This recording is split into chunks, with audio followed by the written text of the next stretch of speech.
Local people, local events, local television. Take a look at what's on Longmont's Channel 3 this fall. Watch the Longmont Trojans, Skyline Falcons, and Niwot Cougars go into battle on the IBM Game of the Week. Tattoos to Skydiving, the new monthly program Channel 3 Profiles, goes inside the lives of people around our community.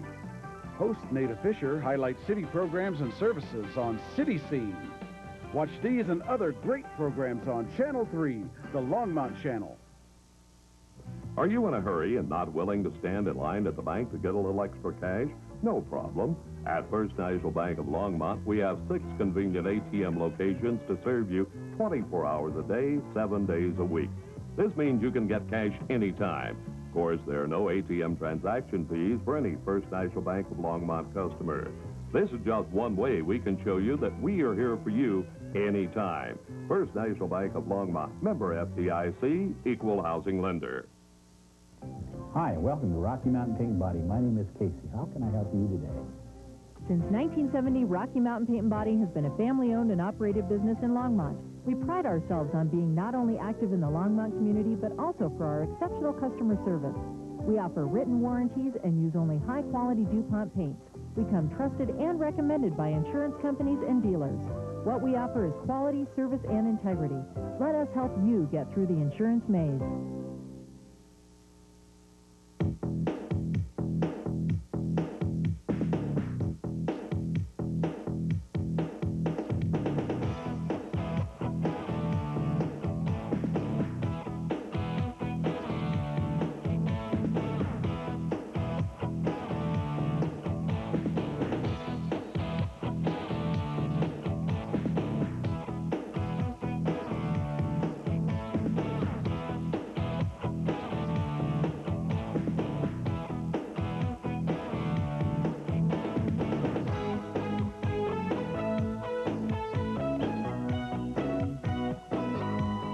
Longmont Channel 3 Sports presents the IBM Game of the Week. Big doings at Everly Montgomery Field. The 6-1 Niwot Cougars are hosting the 7-0 Longmont Trojans. Hello everyone, I'm Michael Rail along with Greg Herman, Jeff Pfeiffer, and the rest of the Longmont Channel 3 crew. A wonderful day for football, maybe even a bit too warm, but it should be a great game, especially important here in the Northern Conference as both of these teams having great seasons so far. Longmont undefeated, ranked number 5 in the state. Niwot, tough loss last week to Greeley West, another real good team from the Northern Conference. And I'll tell you what, Greg, this is a big game, crosstown rivalry, as well as a key conference game. Well, the Trojans come in undefeated on the season, and only 2 teams go to the tournament play from the Northern Conference. Right now, Longmont is in the driver's seat as they hold that top spot by themselves. But meanwhile, Niwot cannot drop another game and still have an opportunity to go into tournament Absolutely. time. It was a wake-up call. Coach Tiny Killer said his team's lost last week to Greeley West, and they had been undefeated, but they had a tough game, not much scoring, but they were just not quite ready to go, it looked like, that team for that game. Well, we got an opportunity to see them when they came in the gym at Niwot High School after the game. Very disappointed, but the team has responded well, and Coach Kaler knows that they're ready to play the Trojans today. And quickly, Thompson Valley always plays Longmont tough. They did again last week. Longmont, though, did get the victory to remain undefeated. Well, the Trojans, as we said, they control their own destiny, and they want to keep it rolling here. They're the visiting team today, and they got their fans here. It's not that long a drive. Let's take a look now at our standings. Longmont on top, 2-0 overall, 7-0 for the season. Greeley Central at 2-1. They lost. They're at 4-4. Niwot there at 1-1, 6-1 overall. Greeley West 2-1, 5-3. Skyline is 1-2 and 4-4, and Thompson Valley has no wins in conference and 1 win overall. So in looking at that, Greg, if Longmont wins this week, they have a tiebreaker against Niwot, who will be the 3rd place team, and basically if they win out, or excuse me, if they were to lose their game and get some help, especially with Niwot with the victory today, they would actually be able to get a chance to go to the playoffs with the victory today. Well, the Cougars lost to the Greeley West team last week. Greeley West went in and beat Greeley Central last night. They're still in it. You talk about the 2 teams, and Coach Kaler mentioned what he thought was the top 2 teams in the Northern Conference right now between Longmont and Greeley West. Well, the Trojans beat West, West beat Greeley Central. So like we said, the Trojans control their own destiny, but the Cougars do also too. They've got to win their way out. Okay, let's take a look now at our key players of this game. Starting off First of all, for the Longmont Trojans, on defense, number 45, the outside linebacker, he's Barry Hansen. He's a leader on defense. He's the signal caller for that team, and he has a good football mind, according to Coach Gordon Kramer. Well, Barry's been playing in the Trojan defense for a few years now. Yep. He is the leader out there on the field. Look for him to come up on the line of scrimmage today, try to dictate a couple things in Niwot's running game so that the safeties have an opportunity to come up and make the plays. And they're key on defense. No surprise here, number 12, Joe Chrisman. He has good speed. He just makes things happen. Frankly, he's just the best athlete on the field. Well, it's just raw athletic ability for Joe Chrisman, and he can score on virtually any play. If he gets back in a passing formation, he doesn't see anything he likes. He can pull the ball down and run. But he's also the type of quarterback not going to make the mistakes. If he's got an open receiver, he's going to let it loose. Let's take a break now. We'll come back with the Niwot key players and the keys to this Longmont Channel 3 IBM Game of the Week coming up right after this.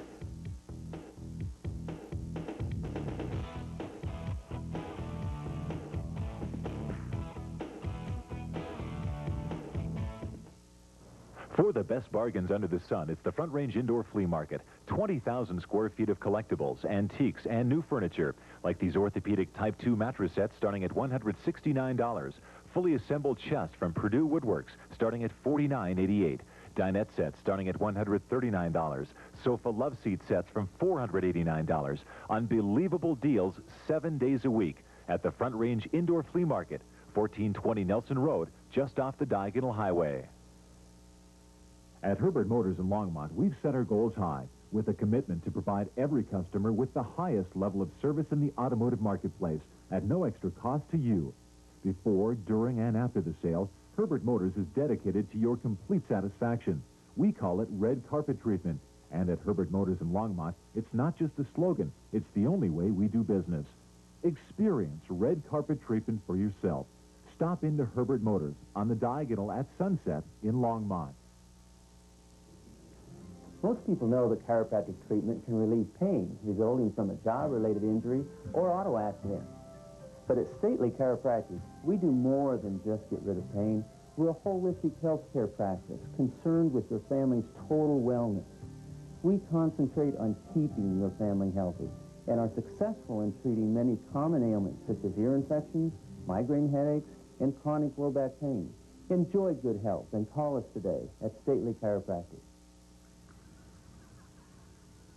And we're back here at Everly Montgomery Field. This, of course, is the first time we've seen Longmont on our Longmont Channel 3 IBM Game of the Week. So the Trojans having a great season, undefeated, and haven't been undefeated this late in the season, Greg, since the state championship run. Well, Coach Gordon Kramer always takes young teams, and this is not really a young team. They've got 7 very important seniors on their roster, but he takes the young players and always does a real good job as the season develops in bringing them along. And as we get to tournament time, he's got this team peaking. Though Coach Kramer, and as you said, this is the first time we see him, he doesn't feel they've played a complete game yet this year. Let's take a look now at our key players for the Niwot Cougars, a team coming off a tough loss. And this is Eric Larson, number 24. He is a cornerback. He's a great open field tackler, and he'll have to play good man-to-man coverage in this game. Well, the one thing the Trojans do bring to the ball game is the opportunity to throw the football, so the corners become more important than they do when you play against a team that's predominantly run-oriented.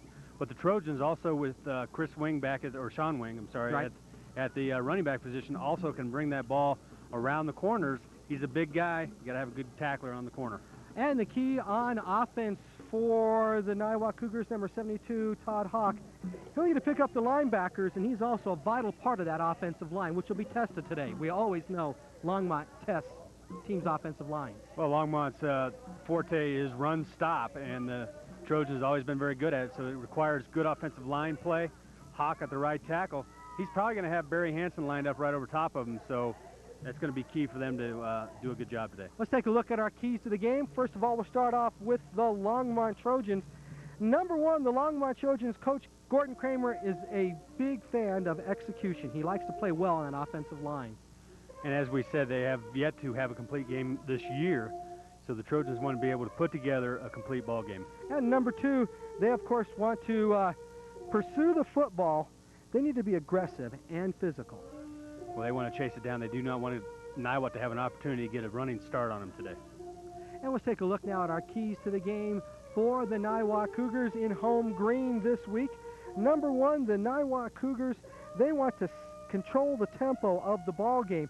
They don't want to be caught with their defense out on the field a whole lot during this game. They want to shorten the game today, so they want to play ball control offense, not give Longmont's big players the opportunity to make big plays. And number two, Niwot on defense, they want to contain Joe Chrisman. There's no surprise, he just basically is the best athlete on the field. As you mentioned, he can both from the run, from the quarterback, or when he has to roll out, if he needs to run, he can do it. Just a great player. Well, the best all-around athlete on the field today. Niwot's got to stop and have an opportunity in this game. This should be a great game. As always, it's a crosstown rivalry. And we'll be back for the Longmont Channel 3 IBM Game of the Week from sunny Everly Montgomery Field. The Longmont Trojans facing the Niwot Cougars coming up right after this.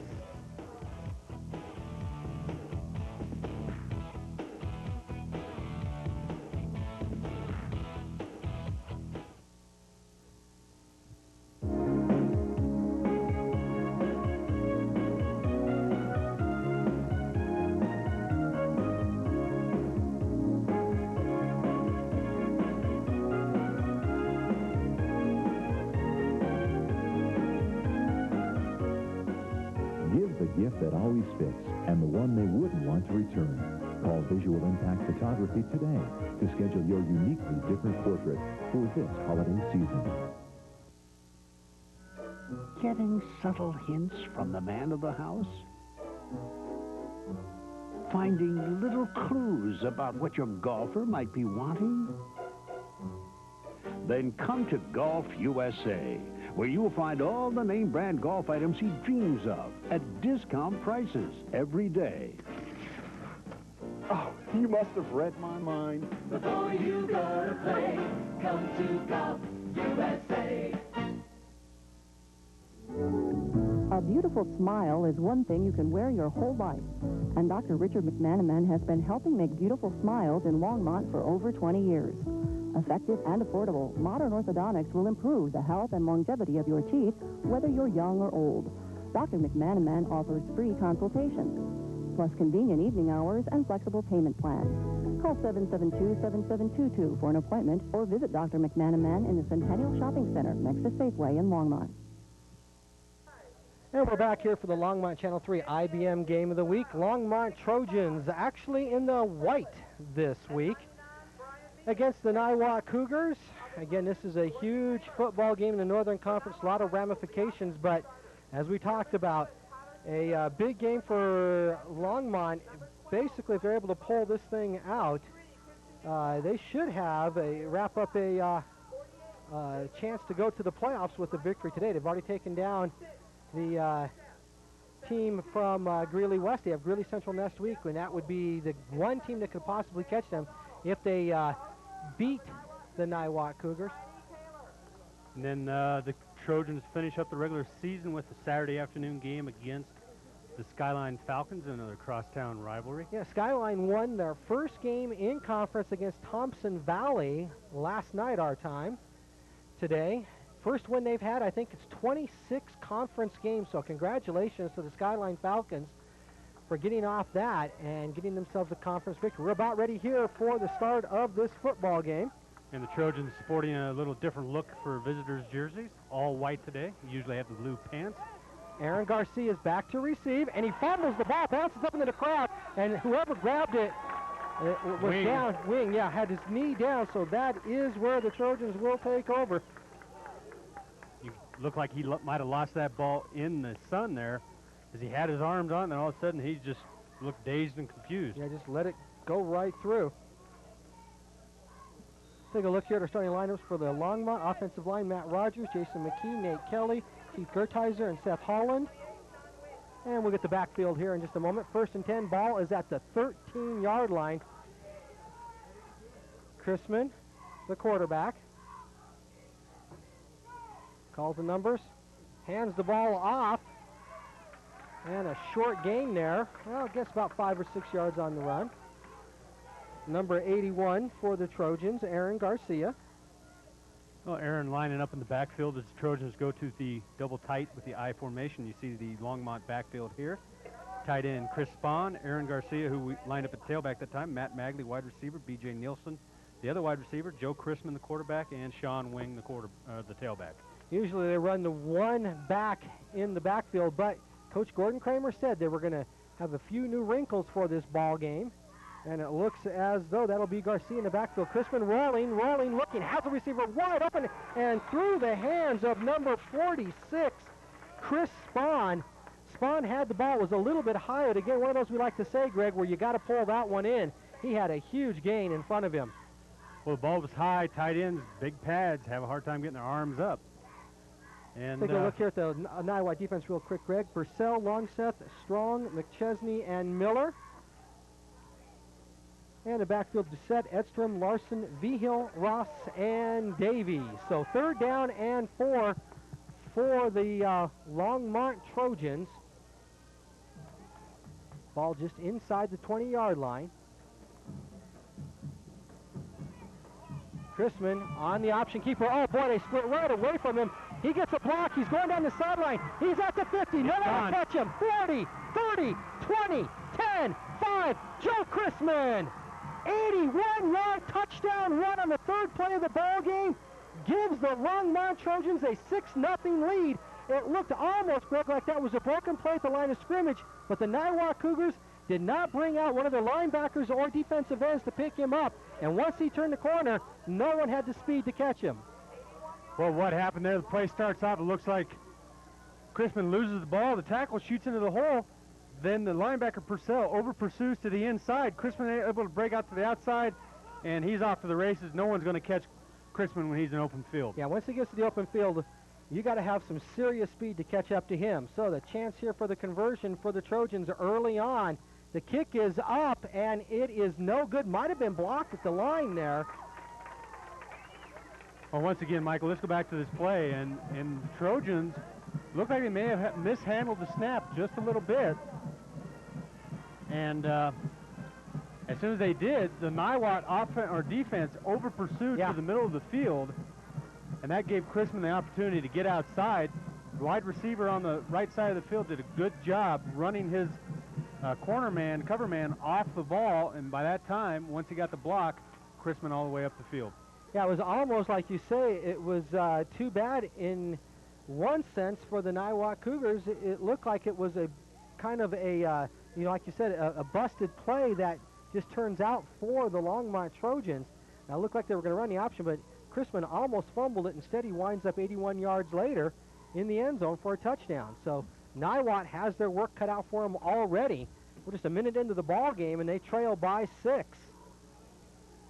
Well, Sean Wing will kick off for the Trojans. And here is the kick. Heading towards the sidelines, it's going to go out of bounds. And we'll take the ball, I believe, at the 35, or does it go out to the 40?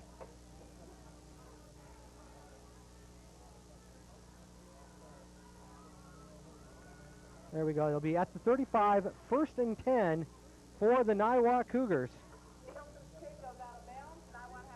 Nielsen's kick went out of bounds at about the 15-yard line. 1st and 10 there.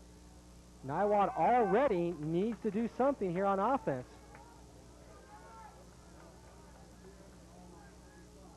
Steve Edstrom will line up at the tailback position. He gets the handoff right up the middle of the field for a 5-yard gain. So Niwot fires out of the blocks. And the offensive line, Jeff Gould, Mike Holst, Sam O'Donnell, Pat Longseth, and Todd Hauk. In the backfield, Seaver, Doucette, and Ross are the slots and wide receivers. Edstrom, Hegwood, and Moat is the quarterback. And there is an injury to Hegwood, but we expect him in the game about as quick as he can. Well, Provine lines up the fullback and Edstrom at tailback. The handoff to Provine picks up about 3 yards. So I have a 3rd and 2 coming up. And here's the defense for the Trojans. Froelich, Giles, Bean, Robinson, Sean Wing, and Barry Hansen. The cornerback is Paul Workman, Gabler, Harvey, and the other corner is Gussie, Kevin Gussie. So 3rd down and 2 for the Niwot Cougars. Here's the handoff. Then into the line and caught by Hansen, and he pulls him down there. Edstrom unable to get the first down, so that'll bring up 4th down. Well, Hanson did a good job of shedding the block and standing up the blocker and meeting Edstrom right in the hole.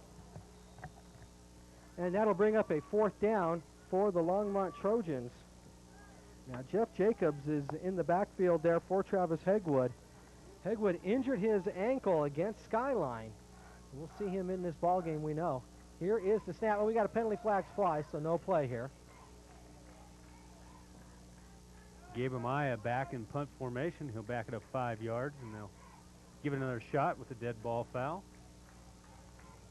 On procedure. So Amaya.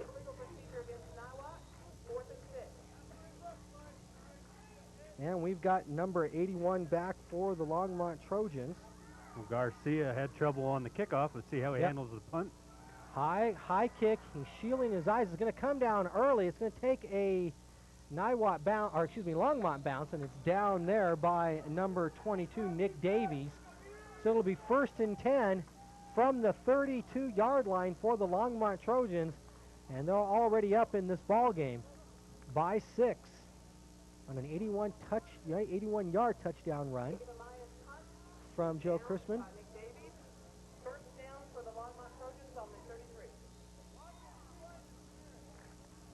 31-yard punt.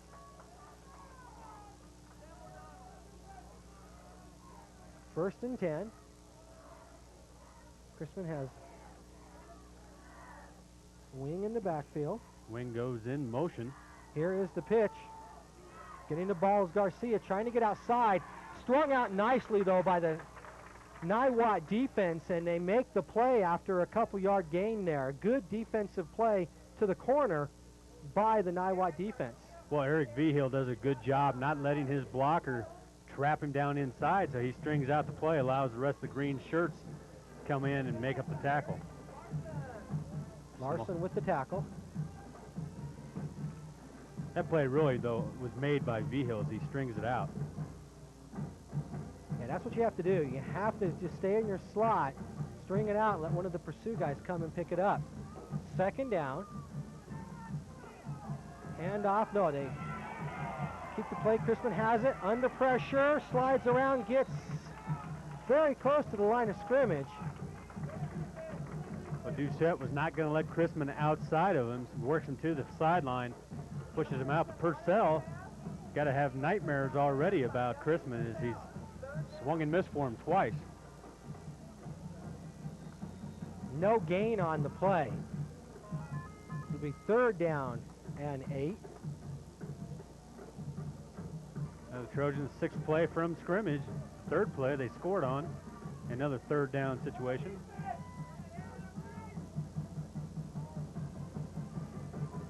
Wing again, usually the feature back, but this week he's the blocking back for Garcia, who has more speed.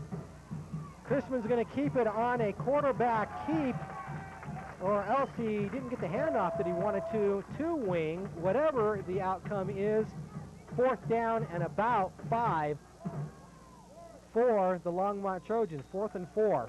That play all the way an option is Chrisman's determination. Sticks the ball in the belly of the fullback. If it looks like the fullback's got room, he leaves the ball there, but you see him pull it back and has to turn it upfield. Chrisman may have been thinking about that after he pulled it back. When you get the hands, defense.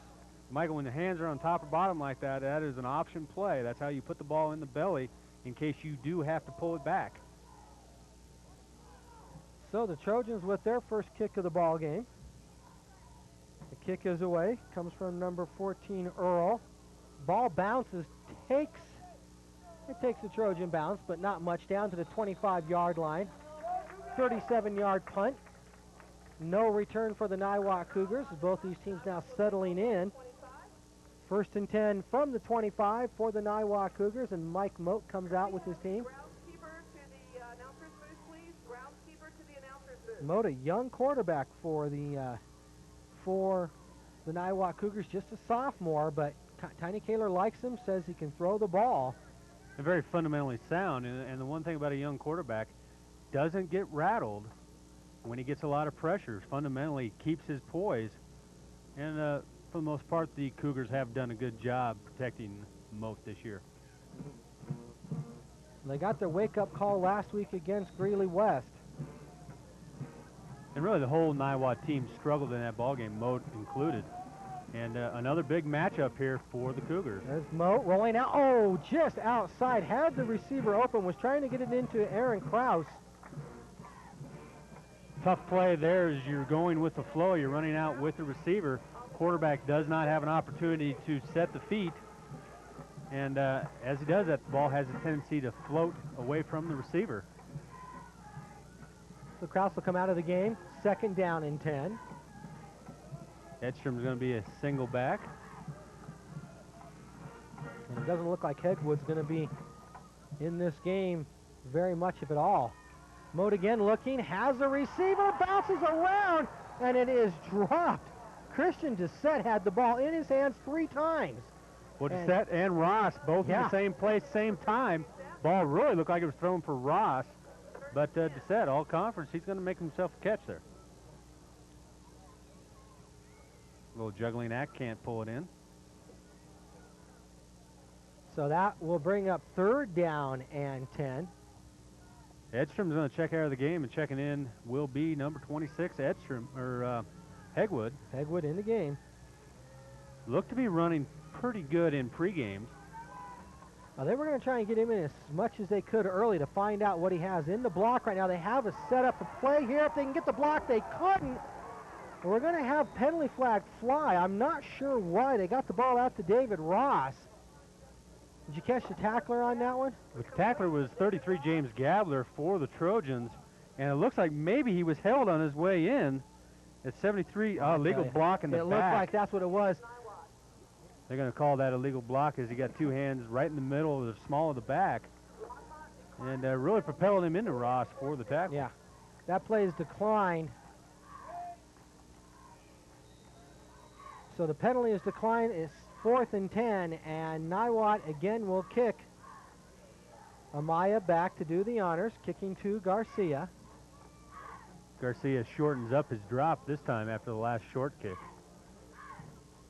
Amaya gets this one high, a better kick this time. Oh, wonderful bounce. That's what you want to see if you're the punter. Garcia's got to make that catch. That's one you got to come up and catch. You're exactly, fundamentally, if you're the punt receiver, you've got to come up and catch that ball and call the fair catch. The roll, 55-yard punt for Amaya.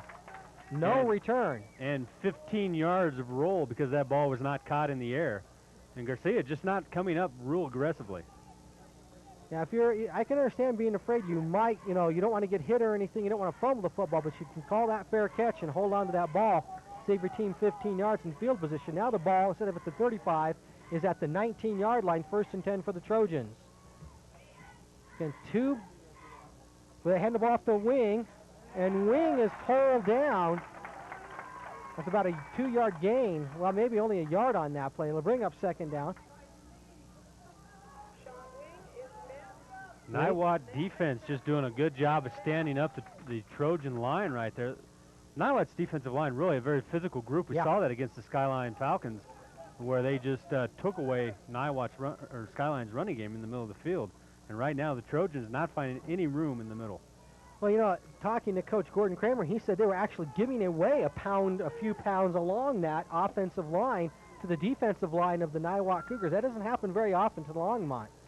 So, this Niwot team is good. And we got a flag fly. Delay of game. Well, actually, and to kind of emphasize your point, talking to Coach Kramer, and let's throw it down to the sidelines now. Jeff Pfeiffer has the sideline report for us. Jeff. Thanks, Mike.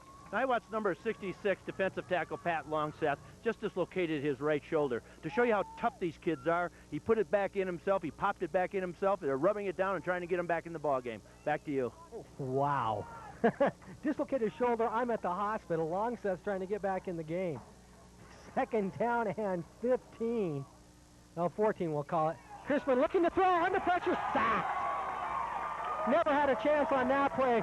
Cougars forced their way in there. A couple of guys in there led by number 60 for the Cougars, McChesney. And a big play there from that defensive line. Little fake toss, two-step drop. Cougar defense gets to Chrisman before he can find an open receiver. That's a quick play, and if it's not rare right away, your quarterback's in a world of hurt. Well, McChesney came from the tackle position, just overwhelmed the offensive lineman in front of him and was able to get in there. Actually, McChesney is lining up basically at the nose guard position in this formation. 3rd and long. He has to throw the fade, drop the pass just outside. It looks like he's trying to go to B.J. Nielsen. Incomplete on the attempt. Good coverage that time by Larson, running step for step. And the ball just overthrown a little bit, but there was nowhere to throw that ball. Frankly, outside of the 81-yard run by Chrisman, Niwot's defense has been playing great. Well, the one big play has hurt the Cougars, but they're starting to win the battle of field position here as they're driving Longmont back on this possession. Of course, both defenses have really had a large number of negative yardage plays. And we expect that this whole game. This will be a defensive struggle. Here's the kick. They got some pressure coming up. It's going to be a very short kick, a fumble, and he got it back. Well, I tell you what, both of the kicking teams living on the edge. That was number 24, Larson, dropping the ball but getting it back. One of Larson's blockers was right where Larson needed to be, and Larson a little hesitant coming in, a little tentative. Tries to catch the ball with a full arm extension and falls to the ground. Larson luckily falls on top of it. A very short kick, about 22 yards or so. The ball first and 10 at the 36-yard line for Niwot. Excellent field position. They have to convert on this. Hand up, getting it outside is number 9, Edstrom. He gets about 7-8 yards on the run. And if he breaks that, Greg, had one man to beat to the end zone. Well, Paul Workman does a good job for the Trojans, grabbing onto Edstrom's leg and just refusing to let go. But Edstrom just blasts through that line of scrimmage and gets good first down yardage play. Gotta like that, getting good positive yardage on first down. 2nd down and 4 for the Cougars. Edstrom and Hegwood both in the backfield now for the Cougars. And we expect this to stay if these guys are healthy, if Hegwood's healthy. And Edstrom has the first down and more. Gain of about 6 or 7 inside the 25 to the 24-yard line. 1st and 10 for the Niwot Cougars there. And with this great field position, they need to come away with points. We'll take a look here at the replay. Just a trap at the line, and the Cougars open up a little hole. Edstrom hits it in a hurry, and Schutze has to grab on for the tackle. Expected them to do some traps and misdirection plays in this ballgame. Having troubles with the chain right now along the sideline. Now it looks like they got it fixed. But we expected them to come in with lots of traps and trying to do some misdirections, maybe pass the ball a little bit more to mix it up against this stalwart Longmont defense. Well, the Cougars are notorious for running power, power, power, and then they'll come back and hit you with counter play and get the flow going the opposite way of what they show. Right now, they're having success with the power. Is Edstrom getting outside, Edstrom's at the 5, nearly was able to break into the end zone. And I believe that's Longstreth down again on the ground. Yeah.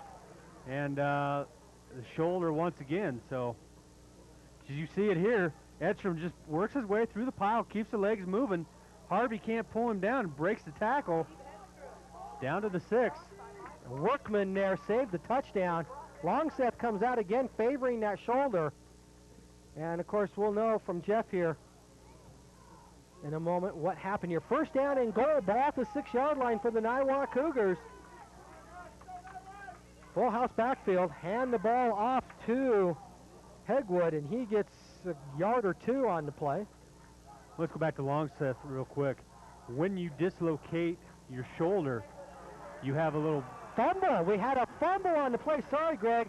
Fumble on the play. Wow. The Trojans recover. Yep. So. That's huge. That's a terrible break for the Niwot Cougars. Well, real quick, let's finish the Longstreth story here.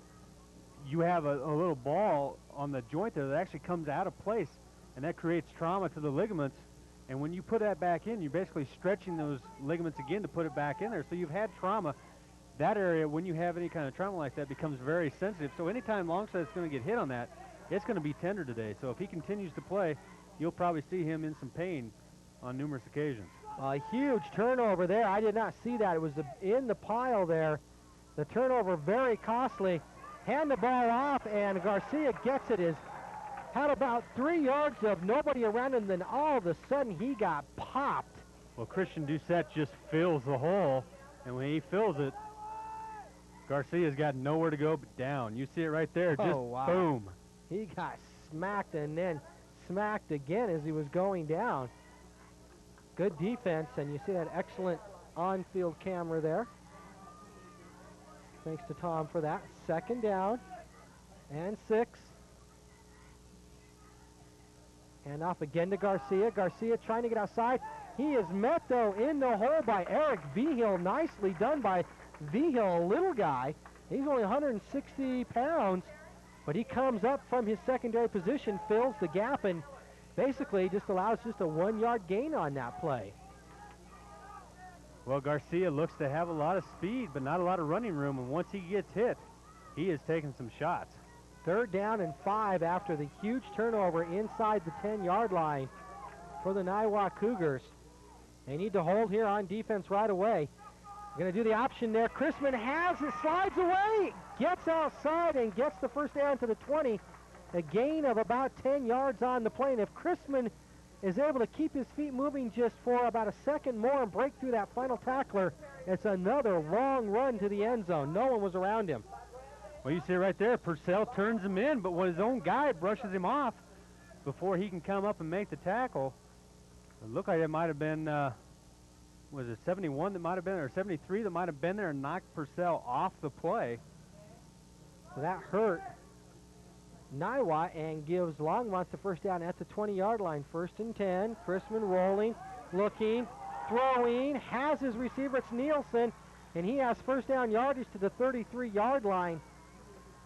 And with every first down, that fumble, obviously, of course, it took away the possibility of points, but you also start losing the field position battle. See him right there, just a little 7-step drop, works his way back up in the pocket. Meanwhile, Nielsen working his way back. Chrisman takes those couple steps, throws the timing off. Nielsen does a good job coming back to the ball. And that's just a good route run by Nielsen because there was good coverage from the Cougar secondary, but he was able to get himself open for the first down. Ball to the 32-yard line. Here is the handoff. Garcia breaks out, and he is near midfield, brought down at the 48-yard line by number 24, Eric Larson. And we'll go down to Jeff Pfeiffer for another injury report. Jeff. Thanks, Mike. I talked to Travis Hedgewood, Niwot's star tailback, right after his first series of play. He said that his ankle's a little tender. Now, that was the ankle that he injured a week ago, but that he can go. Back to you. Thank you very much, Jeff. So it looks like Hedgewood, of course, injured in that Skyline game, but going to try to tough it out as much as he can. 45 seconds to go here in the first quarter. 45 seconds, and Niwot near midfield. And Chrisman slips, gains basically nothing. It'll be 2nd down and 10. We talked to Coach Kramer before the game today and asked him how Wing liked moving from the offensive line back to the tailback spot. And Coach said, well, he really enjoys it, but his job today is that fullback that's leading the wham blocks and heading in the middle of that Niwot line. May think he's back on that offensive line. I was just going to say, perfect thing to do, bring him back up to that fullback position. He already has blocking experience from the offensive line. 2nd down, Chrisman rolling. Oh, they have the screen set up to the other side, and they have a first down. Number 46 for the Trojans, that is Spahn, Chris Spahn. That is the end of the first quarter, as he has just enough for the first down. After the end of a quarter of play, the Longmont Trojans lead the Niwot Cougars 6-0. We'll be back after this.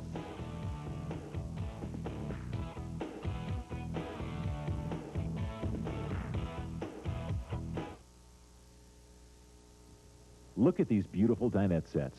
Expensive? What if I told you they start at just $139? Or how about this sofa love seat from $489? Where can you get terrific bargains on quality furniture? You won't believe me, so I'll show you. These single mattress sets for just $169. Well, my time is up. What's the secret for new furniture at discount prices? The Front Range Indoor Flea Market. If you don't believe me, come see for yourself. And we're back here to Everly Montgomery Field. It is second down, or it is the first down, I should say, for the Longmont Trojans. Ball at the 42-yard line. Wing and Garcia behind Chrisman. Nielsen the split out at the bottom of the screen there. The Trojans are moving, and they're going to have 5 more yards here as the Niwot breaks through the neutral zone. That's number 60 for the Cougars. Matt McChesney. Yeah, McChesney right on top of that. And it's going to be an offsides penalty on McChesney. And the guy that's lined up, usually there's 2 guys that either don't get illegal motion or don't get offsides, and that's the 2 guys that are right in front of the ball. And McChesney's looking straight down at the ball there and still makes the jump. Still jumped over. He moves over now to the tackle position. 1st and 5. Hand the ball off to Garcia and wrapped up and hit hard and thrown down by number 79 for the Niwot Cougars. And that will be a loss of about a yard or 2 on that play. Well, we don't have 79 on our rosters here. Yeah, I'm sorry, I don't know. Big guy, number 79. And nobody knows who number 79 is. I'm trying to listen to the announcer here at the field, and we don't have a number. We'll try to get that. 2nd down and 5. Short loss there. Chrisman pitches it. Garcia has it. He gets outside. He's at the 30. Cuts inside. He is brought down at the 25-yard line. A gain of 12 on the play. Watch this play. Chrisman does a good job on the ball fake. Well, we don't have the replay, but Chrisman does a good job on the ball fake to the fullback. Then he gets out, and when he pitches it, Garcia gets himself his own room against Duchette by giving him a little shoulder to the inside of the field and breaks open to the outside. Picks up an extra 10 yards with that nice little move. Ross saved a touchdown on the tackle. 1st and 10, a good drive from the Longmont Trojans. If you recall, this started after the fumble, and this could be a 14-point swing in this ball game. Hand off inside to Wing, and he barrels ahead for about 4. The Niwot Cougars were down at the 4-yard line, 2nd and goal on the turnover, and the Trojans trying to put together a 96-yard drive. Right now, they are 21 yards away from the end zone. They have 2nd down and 7. And the fumble, really a strange play in that neither team showed any reaction, even if the ball was on the floor or on the ground, and then until the officials signaled that Longmont had it. And then the Longmont sideline just erupted. Yeah, didn't see it coming. Garcia caught from behind, brought down McChesney in there on that play, along with others. And we have a fumble again. They're doing a great job of hiding those fumbles from us, both of us there. A turnover on the play, so that's big. If nothing else, it stops a good Longmont drive. 1st and 10 for Niwot. Ball at the 19-yard line. You see the replay here, Garcia cutting into the crowd, and he just stripped on that play. Stripped on the play, exactly. That is exactly what happened. Looks like McChesney just grabs the ball as Garcia's on his way down, and Cougars come up with possession, 1st and 10. That's exactly right. He just stripped it right out of there. Big stop there, 1st and 10. Moat dropping, looking, throwing, has his receiver. Good play. Good yardage to Doucette. Doucette is out to the 35-yard line. A gain of 14, 1st and 10 for the Niwot Cougars. Well, Doucette got the separation. At first when that ball was thrown, it looked like Hansen might have closed on it for an interception. But you see it here, just a good job of leading the receiver. Gets between the 2 defenders, the safety and the linebacker. Yeah, Hansen found himself thinking about maybe intercepting it, and then all of a sudden realized Moat had enough of an arm and got the ball out there for the 1st down. Here's the counter play. If they get the block, they could have big yardage. He gets enough of a block to get outside near the 1st down. Well, we talked about Niwot's going to run power, power, power, and then all of a sudden they're going to run that little wing counter, this time with Ross coming off the tight end or the slot. Comes around, everything you see by the Cougars is that power, and you see Ross all of a sudden coming back the other way. The Trojans over-aggressive on defense, and they pay the price. Enough of a block on Gabler to make it 2nd down and short. A short 1. Good passing down here if you're a gambler. Well, they take the ball, hand it off, and they got good yardage. Blasting upfield, still on his feet. At the 30, and brought down there is Edstrom. That tackle that time by Hansen is not made because Hansen's trying to strip the ball. You got to tackle the player. Now we got a flag down late, and we're going to have yards tacked on. They're going to tack on a personal foul. Somebody said something there. You see it right here, and all of a sudden you got Hansen either doesn't have a good grip or all he's got is the ball, and Edstrom breaks away, and it looks like a personal foul against the Trojans. That may be... Barry Hansen was talking to the referee, and all of a sudden the flags went up. So the ball will be moved down 15 yards. That takes the ball from the 30 down to the 15. And they're going to bring it back just a step to the 16-yard line. 1st and 10 there for the Niwot Cougars, who have driven in just a couple of plays from their 19-yard line all the way down to the Trojan 16.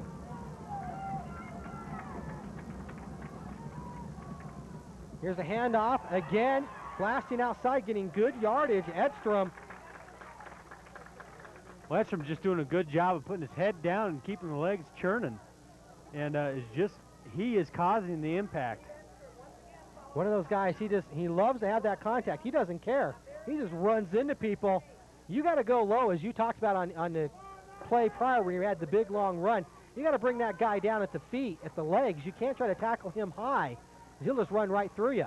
Well, he's what all football coaches like, and that's a north-south runner. This time Hegwood gets a block, cuts back inside. He's inside the 5, near the goal line, at about the 2-yard line for the Niwot Cougars on an excellent drive.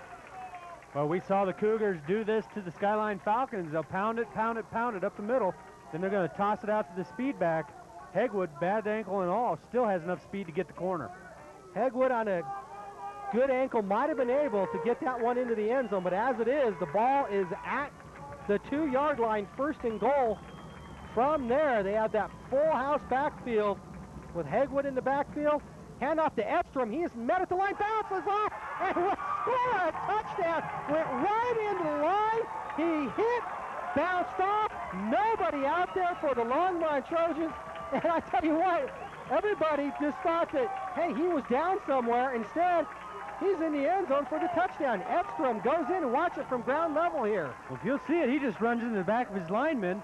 There's no Trojan players there to wrap him up, so he says, oh, not here. Well, I'll do it out on the sideline. Yep. Spins out. Niwot on the board. We got a tie ball game here, waiting the conversion. Yeah, chance to take the lead. A huge conversion here for the Niwot Cougars. Good snap. The kick is up, and it looks like it's good. It is a big extra point from David Roth. Gives the Niwot Cougars a 7-6 lead with 8:26 to go in the first half. Let's talk about that now. The Niwot Cougars were down at the 4-yard line. The Longmont Trojans, they turned the ball over. Longmont drives clear way down to the Niwot 20-yard line before they turn the ball over, and Niwot comes right back in about 6 to 7 plays and drives 81 yards for a touchdown to take a 1-point lead. Well, really just a balance of turnovers there. Both teams turn it over deep as they're going in for touchdowns, and the Cougars able to convert. Right now, it doesn't look like either defense is able to really stop the other offenses. They're stopping themselves. Well, we're talking about a 14-point turnaround when Niwot turned the ball over at their 4. It really turned out to be, basically, as you said, it evened out because the turnover gave Niwot a chance to come back, and they got the score, and they lead by a point. Well, one thing you look at if you're the Niwot coaching staff, this young squad can start believing they can play with the Trojans. Garcia gets it, has the ball, bouncing around, in some trouble at about the 20, still on his feet, but pulled down. Might have actually cost himself a yard or two trying to get away. Good kick there. Back real quick to that point, if Cougars think that they've got a young squad, they're a little bit in awe when they see a team like Longmont, kind of like they did last week against West, and they come in, they see that they can play with this team, it becomes a very interesting football game. That's one of those things you say you hope that you can gain something from a loss and actually become a better team. You hate to lose, of course, but losing to West might have been something that was, as we mentioned, that wake-up call to Niwot that they've got to play strong and they can play with anybody if they do. And it didn't hurt last night that West beat Central either. Yeah, that did not hurt. There is a good play right now. The Cougars are fired up. Garcia gets nothing, might have even lost a yard or so. He did. Longmont Trojans got to stem this turn in momentum. They've got to get a couple first downs. Yeah, at this point, it's very rare. We talk about a team that's at 7-0, the latest they have been undefeated in the season since the championship runs in the 90s, the early 90s. But this is a team that's now all of a sudden knowing they're up against a real good football team. The pass intercepted, very nearly intercepted. And we got a penalty flag down in the area of holding. Yep, going in the area of where the holding is. Well, you talk about the Trojans coming in being 7-0, and the latest they've been. Wow. And face mask against Niwot. Well, you see the play here. At the line, on the offensive line. Yeah.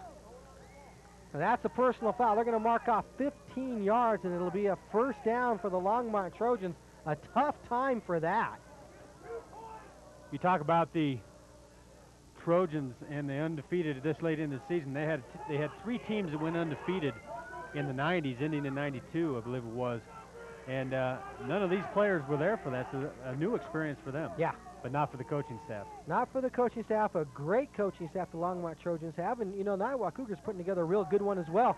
Chrisman keeps looking, rolling, throwing, overthrows everyone. Had a couple of receivers downfield. He had Calamea, looks like, and also number 46, Spawn. And overthrowing both of those players. Calamea was the intended receiver. Second down and 10. But real good coaching staffs for both of these teams. Well, both established staffs. I mean, unlike the Skyline team that's had various coaching staffs over the last decade, both these teams have had the same coaching staffs in place. They both won state championships. And you see in the stability of the programs. Second down, hand the ball off to Wing. Wing is at the line and brought down. He's not getting much up the middle right now. Niwot Cougars refuse to be blowing off the line. And again, McChesney in there. He's been all over on defense in this game. When Coach Kramer says that his team has not put together a complete game, what he's talking about is the inconsistencies that they see on the offensive line. Longmont's offensive line early in this ball game was having their way with the Niwot Cougars for a little bit. But you see now that Niwot's really stiffened up, and the Longmont line's not doing anything with them. 6:40 to go here in the first half. A big third down. Longmont wants to get another first down. They did get one to get out of the hole after the kickoff. Chrisman dropping, looking. They have the screen set up, but his receiver slipped and fell down. That was number 17, Markley, Josh Markley. He fell down, and Chrisman had nowhere to go with the ball, and that will bring up 4th down and 8. Well, part of selling the screen is to make an initial block and then brush off. When he engaged on the block, he got knocked down. Therefore, the receiver on the play, no longer a factor, and Chrisman had nowhere else to go with the ball. Another thing is when you're trying to sell that screen, you're letting the defensive lineman get to you, so that really gives up the chance for the quarterback to try to scramble and find himself room to run because you're allowing the defensive line to come to you. Here is the kick again, good pressure. This one away, heading for the sidelines and bounces out of bounds at the 25-yard line. Letting it go there was number 24, Larson. So a good kick by Earl. 42-yard punt.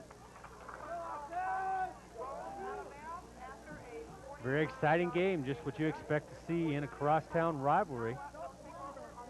This is one of those games you throw out the records on. You just look at the great game, but this year we don't want to throw out the records. We've got a couple of the best teams in the Northern Conference playing, and they are both showing it right now. Moat has Hegwood in the backfield, or Edstrom, excuse me, in the backfield, hands the ball off to him, and he's met at the line and brought down after a short gain. And we'll go downfield to, oh, hold on, we're going to hold on just a moment. Well, Jeff is ready now. Go ahead, Jeff. Thanks, Mike. I was just behind the Longmont bench. Coach Kramer just gave his defensive team a tackle clinic. He said that Hedgewood and Edstrom is just too powerful to be tackling from the shoulders. Look for him to start tackling down at the knees and ankles. Back to you. Thank you very much, Jeff Pfeiffer, with our sideline reports. 2nd down and 9. Well, we saw a couple plays that were stripped early, and now the Trojans trying to strip on every play. Moat in trouble, gets the ball away, and actually has the completion, and carrying him up for good yardage. number 48, David Ross. I'll tell you what, you talk about that guy being only a sophomore quarterback, but he showed it right there how he plays, and he played big. And we had a turnover at the end of the play, and Longmont has the ball. All said and done, there's a turnover. Fighting for the extra yardage. Cost Ross. Wow, that's huge. We've seen a lot of change of possession after the contact today. Coach Tiny Kaler out on the field. He wants an explanation. He's just being shepherded off the field, and the Longmont offense comes up to the line of scrimmage, taking over at their own at the Niwot 39. And talking about his player being down, Chrisman keeps wrapped up and brought down, but a good gain there by number 45, Colin Strong. It'll be a 5-yard gain, second and that much for the Trojans. How many turnovers? Is that 4 now? That is, I believe it's 3. 3. Two on the Cougars and 1 on the Trojans. 3 turnovers. And they've all been costly. Costing points and knocking off drives. Here's the pitch. Get it outside. A new running back outside. And splitting downfield at the 10, the 5, touchdown. Matt Davis gets the ball for a 34-yard touchdown run, and that's a gigantic turnover now. Davis comes in the game, catches the pitch, turns the corner. They had no contain out there. I don't know what happened to the defensive pursuit. Whoever was supposed to go out there and pick up the pitch man wasn't there. And 35 yards later, touchdown. He just got sucked in by the receiver, put in the inside of the field, gave the boundary to Davis, and Davis takes advantage of it, breaking the tackle and going all the way. Now, the Longmont Trojans will go for 2 in this situation to try to get it back to a 7-point lead. Garcia back in the backfield now, so he's not hurt. Well, we saw Matt Davis at the tailback position last year when Crispin rolling, has the receiver, looking, throwing, and get it. The number 15 there, Kalamea, has the 2-point conversion. So that makes it 14-7 in favor of the Longmont Trojans with 4:51 to go in the first half. Just a nice play there. Crispin doesn't give up on it. Kalamea works his way along the back line, and 2-point conversion. Trojans back up by 7. But going back to Matt Davis real quick, he did get some playing time last year as a sophomore, playing for the injured Tony DeFalco, who has moved on, and his first carry today looks like he deserves a little more time in that backfield. Yeah.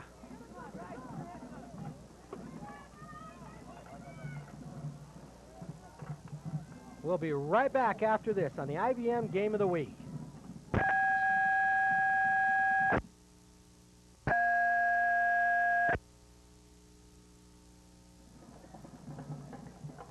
And we're back here at the IBM Game of the Week. That kick there you missed was out of the end zone for a touchback, or into the end zone, I should say, for a touchback. 1st and 10, ball at the 20-yard line for the Niwot Cougars. They have plenty of time here in this first half to march downfield and get some more points. They trail by a touchdown.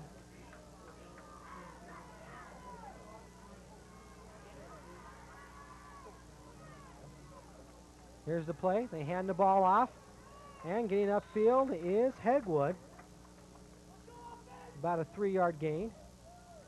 Hegwood doesn't run between the tackles a lot. That's usually reserved for Edstrom, but modest gain on first down. Talked about how the Trojans need to get some momentum back. Well, the turnover provided that momentum for them. Now it's Niwot's turn. Very quiet on the Niwot side of the field right now.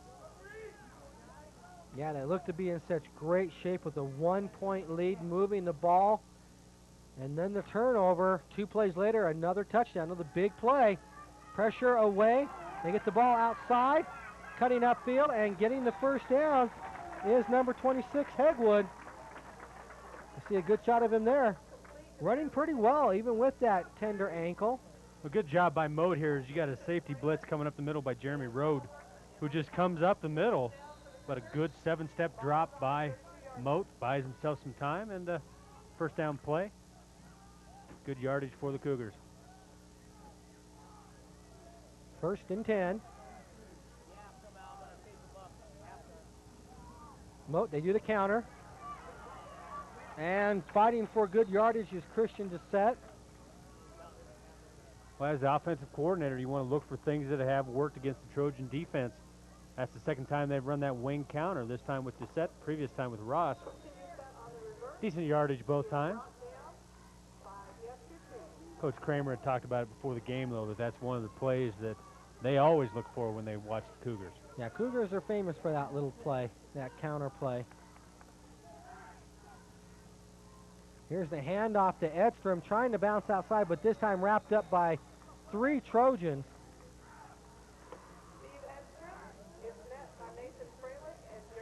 Freilich and Rode with the, Roden, I should say, with the tackle there. A loss of about a yard on that play. 3rd down and 6 for the Cougars. They don't want to give that ball back to the Longmont Trojans. Under 3 minutes to go in the first half. Moat looking, throwing, has a receiver and has a first down. Got it out to number 7, Tyler Seaver, a 5'6" senior. Good job of just sitting down in the zone there. Moat has a good job delivering the ball only so his receiver can catch it. Niwot keeps their drive alive. 2:38 left to go. They'd like to get in and tie this ball game up. 1st and 10 at the 46. Edstrom, Hegwood in the backfield.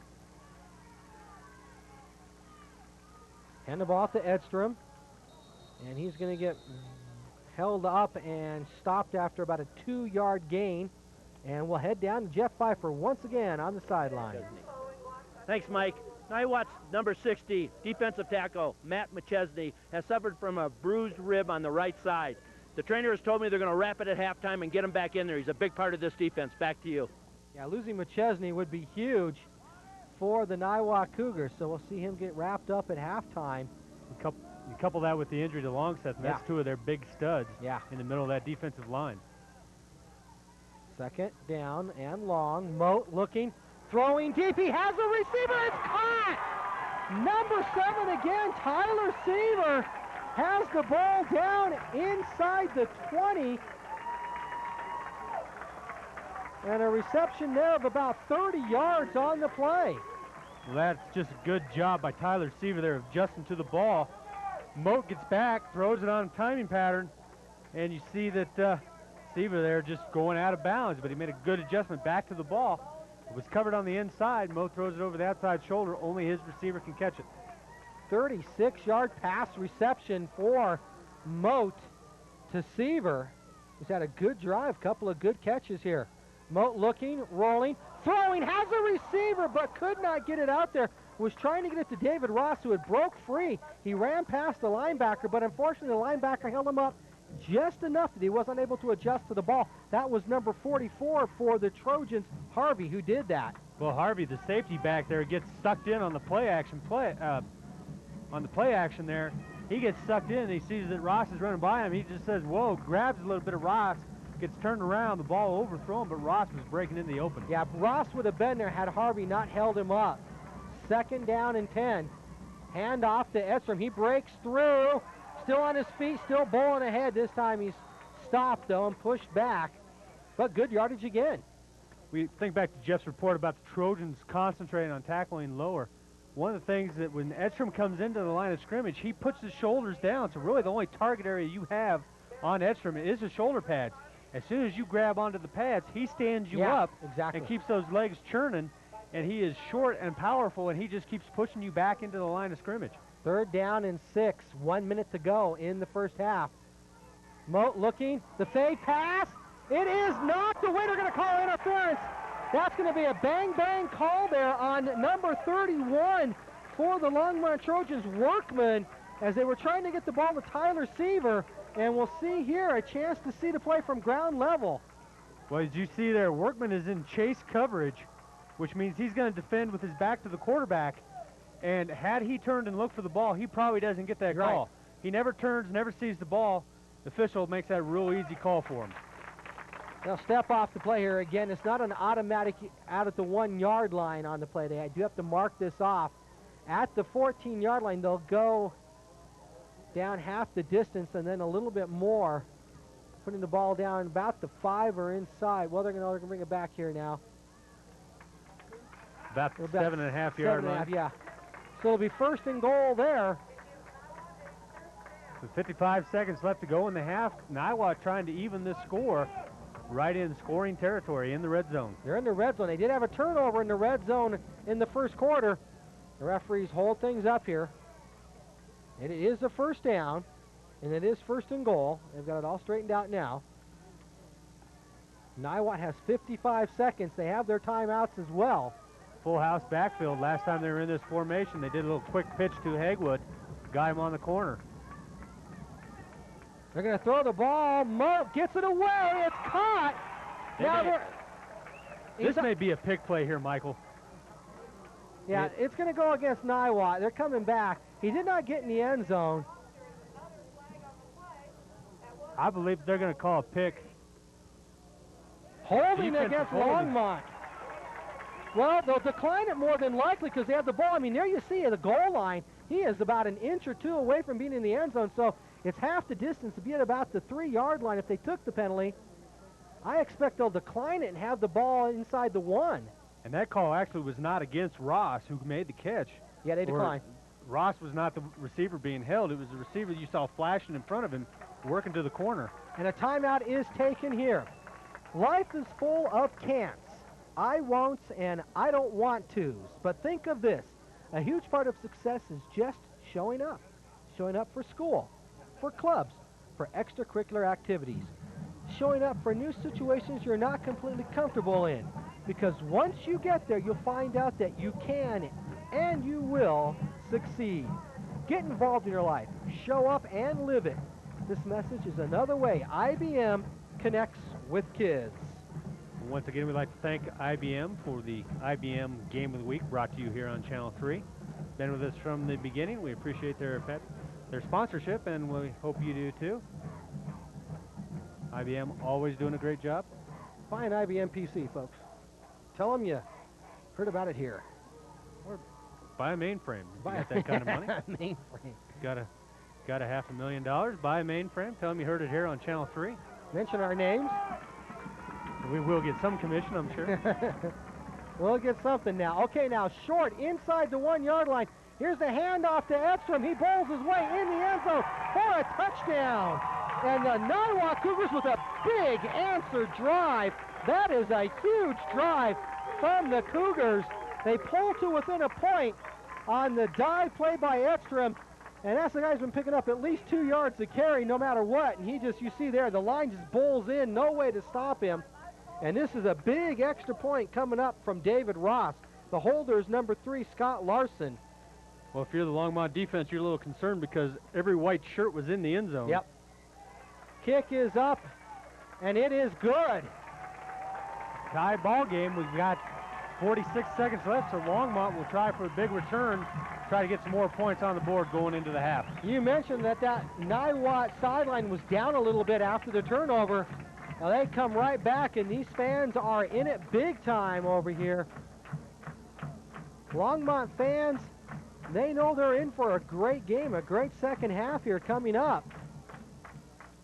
Don't want to go anywhere. This has been an excellent football game. Let's reminiscent years ago, 20 years ago, when Niwot and Longmont were having classic battles. And this has been a great matchup. We knew it would be. We were hoping for the undefeated teams, but no doubt about it, we have 2 real good football teams here. Niwot in a situation, you talked about it in the open, where they're pretty much in a must-win, although they did get some help with Greeley Central's win, but they need West to be caught by somebody again. Greeley West to help them get into that playoffs.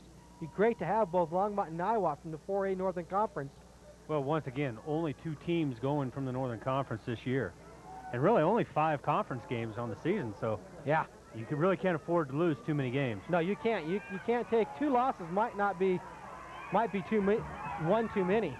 Here's the play getting outside, a good run back there. Actually, the ball bounces around, and Sean Wing comes up with the ball. Well, Wing up amongst the state leaders in rushing, and that's probably the most demonstrative show of his running abilities we've seen today. Well, he's been up the blocking back this game. They brought in Aaron Garcia. Talked earlier in the week to Coach Gordon Kramer, and he mentioned they were going to have some new looks on this team. One of the things that's kind of surprising about Wing is he looks like a real big guy, but he's 4'6", 40 guy, so good speed. Here's the option play. Chrisman keeps it himself, gets outside, and oh boy, a good tackle there. Coming from number 36, Brad DeHuff. And the Trojans are going to come right to the line of scrimmage. You talk about 4'6", 40 being good speed for Wing. Wow. Chrisman's even quicker than that, so and you get a good example of that on that play. At least 4'4", maybe even less for Chrisman. And if that's true, he'll take it no matter what you say, Michael. He'll take that 4'4", as would most people. Here's the pass. If the receiver turns around, couldn't get it out there. Magley broke free on the flag, but by the time he ran by the defender, number 24, Eric Larson, and looked back, Chrisman had to get rid of the ball, and it was overthrown anyway. Second down and 10. That ball thrown just a hair early. Magley's still in his break. Ball needs to be there after he comes out of the break. Now, if Chrisman holds on to that, like you mentioned, a second or two longer, might have had a big play there. 23 seconds to go here in the first half. So Longmont at the 45. They have some timeouts. Here's the pitch. They get it back to Garcia. He has blockers downfield. He can get out of bounds. He does, stopping the clock at the 33-yard line, and 16 seconds to go here in the half. Right now. Good block that time out there by Spahn, and a quick pitch by Chrisman. Niwot defense so concerned about Chrisman with the clock running down, and really a very odd play in a 2-minute drill. But if you're the Longmont Trojans, you get that kind of speed and you got Chrisman back there, why not run the option? Exactly. They've got some timeouts as well. They want to make sure the problem here for the Niwot defense is they don't want to let them get down there and give up any points at all to turn that momentum back around to the Longmont Trojans. First National Bank, your community bank since 1871. First National Bank, the bank with the bright blue stripe, 4th and Main, downtown Longmont. And the nice thing about First National Bank is anytime you come into town, you can tell what the time and temperature is on the big clock. I love that. Ball at the 34-yard line. And coaches out there talking to both teams. And the impetus here for both teams, one for Longmont, they want to get some points, even if they have to try a field goal. For Niwot, they have the momentum. They don't want to give up. One of the things you never want to do, Greg, is give up a late score at the end of the first half.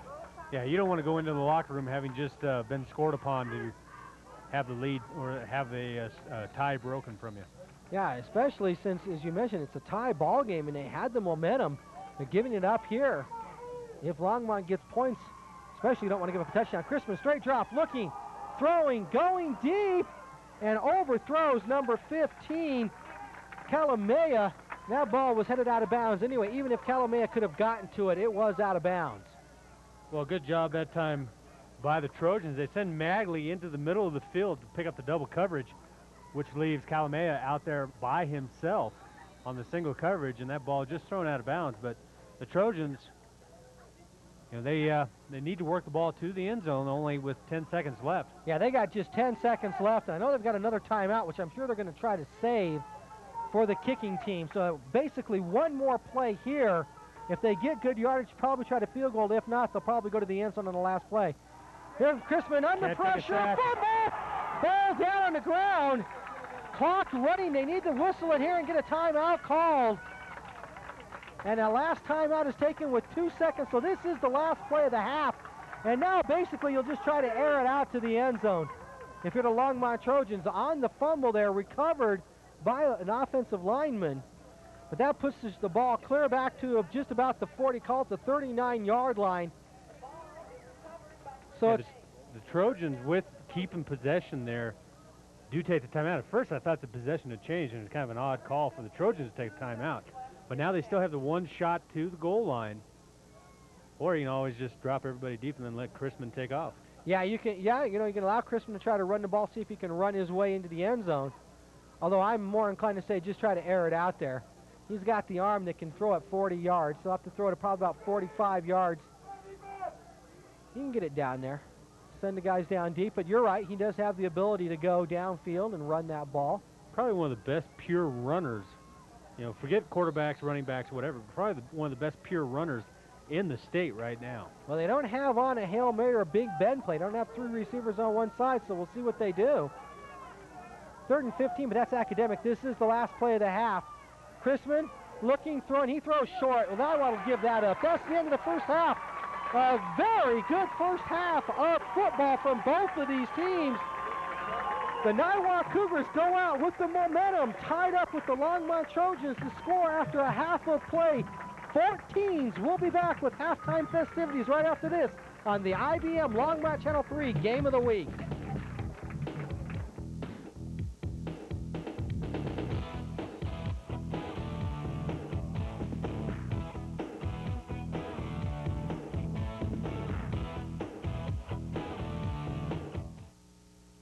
You don't have to search far to find the best tasting pizza. Just call Blackjack right here in Longmont. Locally owned and operated, Blackjack has the largest selection of all your favorite toppings, with our dough and sauce made fresh daily. Our talented team of pizza makers take pride in creating the best pies every time you order. So why call anywhere else? With carry-out, dine-in, delivery, and weekly specials, you can't go wrong with Blackjack. Visit Blackjack Pizza today or call 776-1900 for takeout or delivery. Need a loan? First National Bank is here to help. At First National Bank of Longmont, you can apply for a loan 24 hours a day, 7 days a week by using our first loan by phone service. Call 776-1616 to apply for a loan with competitive rates and flexible terms to build your dream house, buy a car, or fly away on a relaxing vacation. We are here for you anytime. First National Bank of Longmont, member FDIC, equal housing lender.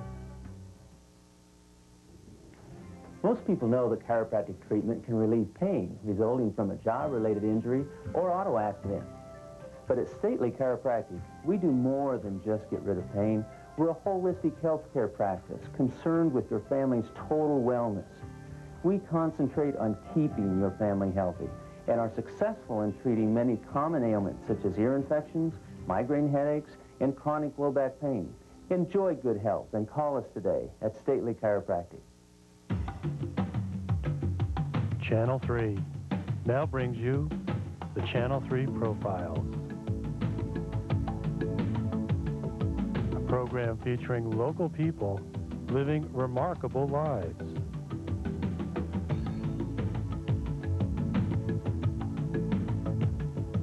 Tune in to Channel 3 for the Channel 3 Profiles.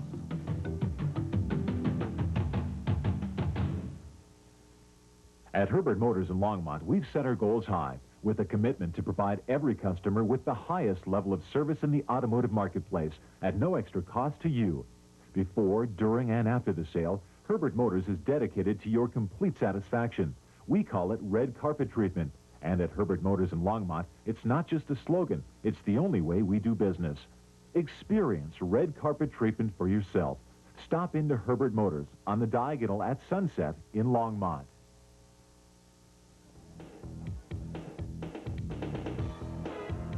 Sun splashed Everly Montgomery Field, 14-14, the halftime score. The Longmont Trojans, excuse me. The Longmont Trojans had a tough game last week against Thompson Valley Eagles. They eked out the victory to remain undefeated. Niwot Cougars, as we mentioned, they lost last week to Greeley West. Both of these teams, though, playing a very good first half, some turnovers, good defense, good offense, and you see Trojan power right now, though. They're going to need that in the second half. Well, I think if you ask both coaching staffs, I think Coach Tiny Kaler is happy about the way his team's played. I think Coach Kramer and his staff are a little concerned because they still are showing the inconsistencies. And it has cost them a little bit in this ball game. The turnovers, though, have been very key in this football game.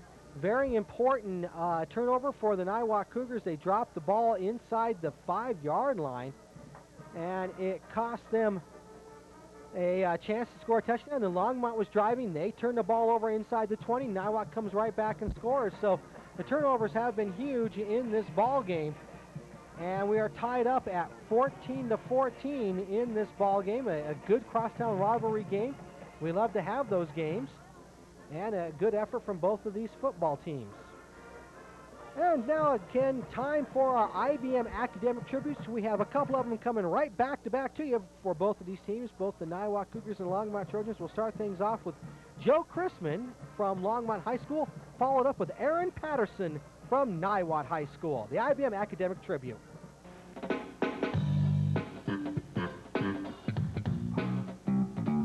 Welcome to this week's IBM Academic Tribute.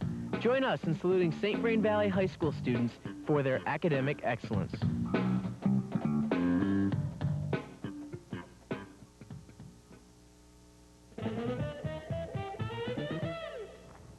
Hi, my name is Joe Chrisman.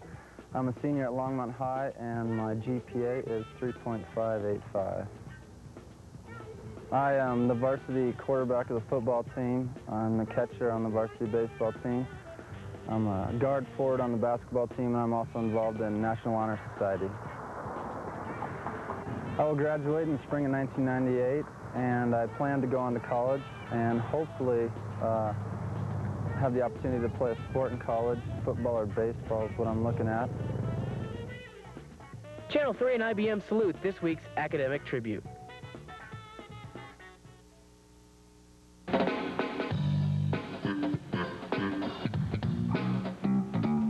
Welcome to this week's IBM Academic Tribute. Join us in saluting St. Vrain Valley High School students for their academic excellence.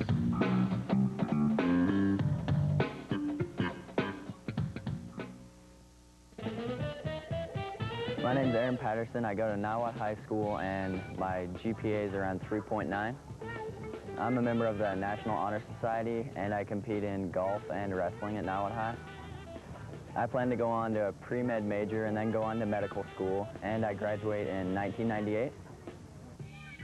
Channel 3 and IBM salute this week's academic tribute. Hi, welcome to Rocky Mountain Paint and Body. My name is Casey. How can I help you today? Since 1970, Rocky Mountain Paint and Body has been a family-owned and operated business in Longmont. We pride ourselves on being not only active in the Longmont community, but also for our exceptional customer service. We offer written warranties and use only high-quality DuPont paints. We come trusted and recommended by insurance companies and dealers. What we offer is quality, service, and integrity. Let us help you get through the insurance maze.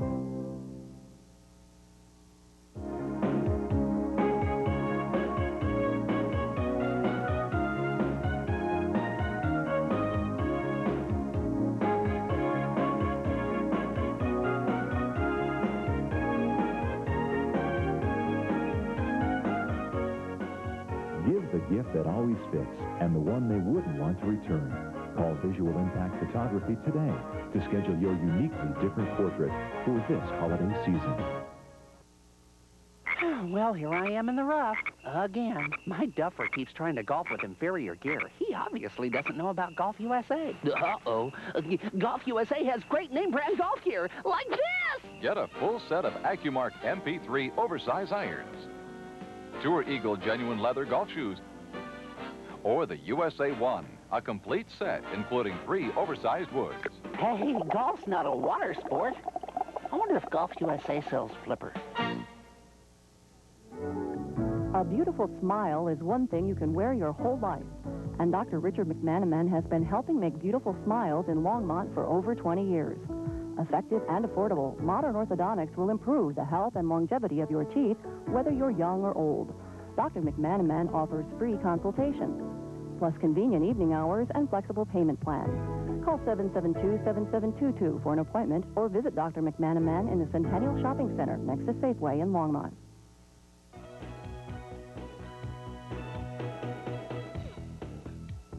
Yes, the IBM Longmont Channel 3 IBM Game of the Week.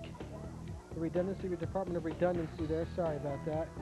14-14, that's not redundant. That's the score of the football game between the Trojans and the Cougars. And it's been a very good football game. We'll get a chance to take a look at our first half statistics. The highlights of this first half, it's been a very good football game. Both teams playing a good game.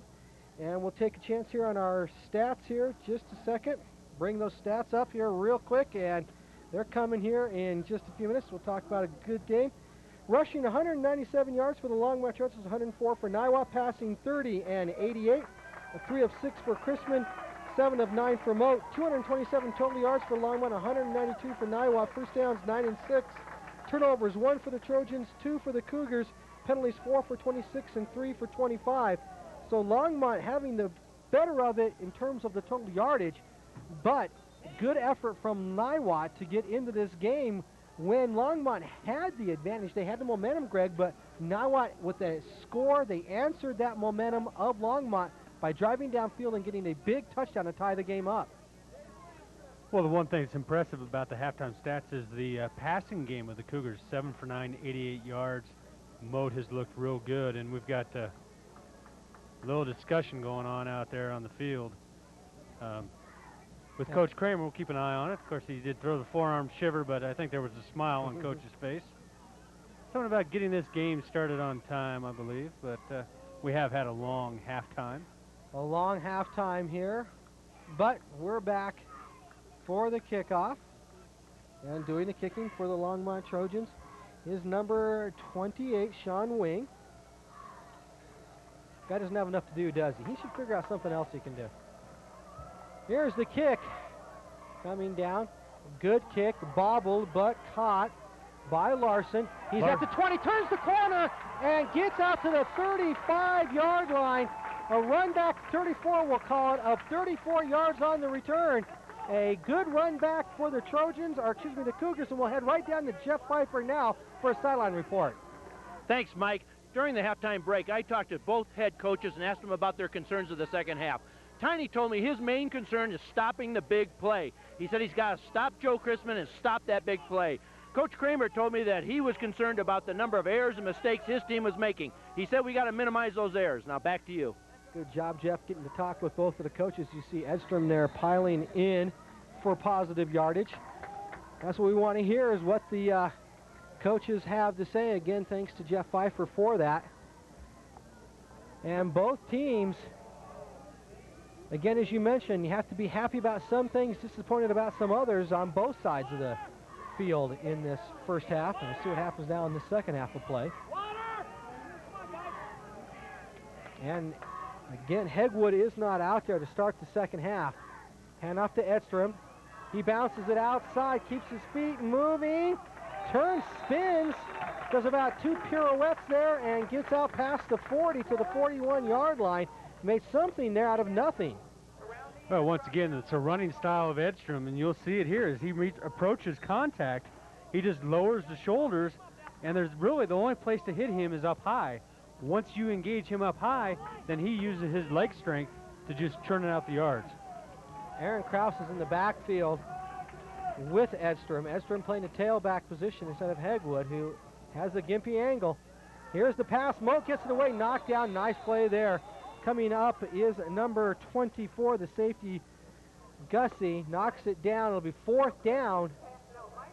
And really the first time that they've got pressure on Moat and hurry to throw. That play has a lot of players from both teams involved on it. And that time the defense was able to get their hand up and knock the ball down. And so a punting situation for the Niwot Cougars. This will give Amaya a chance to kick the ball. There's the kick. Garcia waits for the fair catch, pulls this one in, has it at the 26-yard line where the Trojans will take over. 1st and 10 with their first possession of the second half. So the defense for the Trojans comes out and shuts down Niwot. Now we'll see what Niwot's defense can do. Just a couple things thinking about at halftime. In the Denver Post or the Rocky Mountain News poll this week, they had Longmont ranked number 4 and the Niwot Cougars ranked number 10. So a good top 10 battle in the state 4A rankings, and this one's really lived up to its billing so far. Garcia and Wing in the backfield behind Gabler. 2 wideouts. Gabler straight drop, looking. Magley's open. Oh, he's wide open. Can't get the ball there. And actually, it looks like he was going to try to complete the pass to number 15, Kalamea. And you mentioned it exactly. Number 22, Matt Magley. He had the defender beat big, and if Chrisman sees him and goes downfield, He is wide open at about the 40-yard line. And that throw actually thrown right between the two different receivers. Maybe a little indecision on Chrisman's part as to which guy he wanted. Both guys were open. Both guys were open, you're right. The pass there was the only thing that wasn't on target, or the Trojans would have had a good play out of that either way. Nielsen this time is split out with Calamea. Here is the option play. Chrisman the pitch. Garcia turns around, but a good play. There's a good effort by number 36, Brad Dehuff. Comes out there from the linebacker position and gets the tackle on Garcia. Garcia just floating out there. Once he gets the pitch, you see him turn it on, but he's got to be going full speed right there. He's got to hit it. Yeah. It's just that little hesitation gives that defender the time to come up and make that play. Was trying to think about, well, should I go in or should I go out? By the time he figured he should go out, it was too late. And it's 3rd down and 9 for the Trojans. Chrisman looks over the defense now, comes under. Dropping back, under pressure. He's going to go down for a sack. Second sack of the ball game for the Niwot Cougars. Longseth out there playing, helping with the sack, along with McChesney. Longseth favoring, you see him there, favoring that arm coming out of the ball game. You'll see it here, 7-step drop, pressure's there. McChesney and Longseth in there for the sack. A few other Cougars helping out as well. Back to kick is Earl. Kurt Earl gets away, a good kick this time. Ball caught at the 40, trying to get outside and losing some yardage is Eric Larson. Had the ball at the 40, lost about a yard on the play. 38-yard punt, -1 on the return.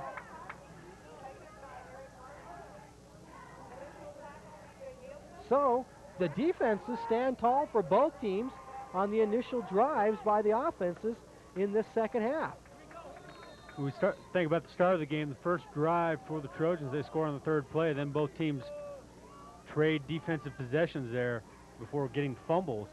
But after that, both offenses weren't stopped, except when they stopped themselves. A handoff here, breaking out and getting good yardage is Aaron Krause. But really, in that first half, neither defense stopped the other offense, but here in the second half, a different story to start. 15-yard run. We'll see it here. Just quick hitter up the middle. And I'll tell you what, if he is not wrapped up by number 24, Gussie, that's a touchdown.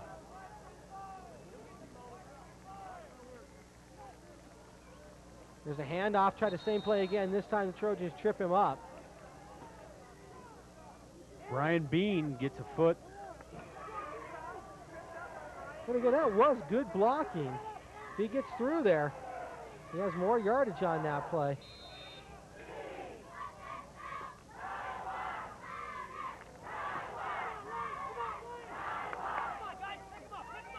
Okay, 2nd down here.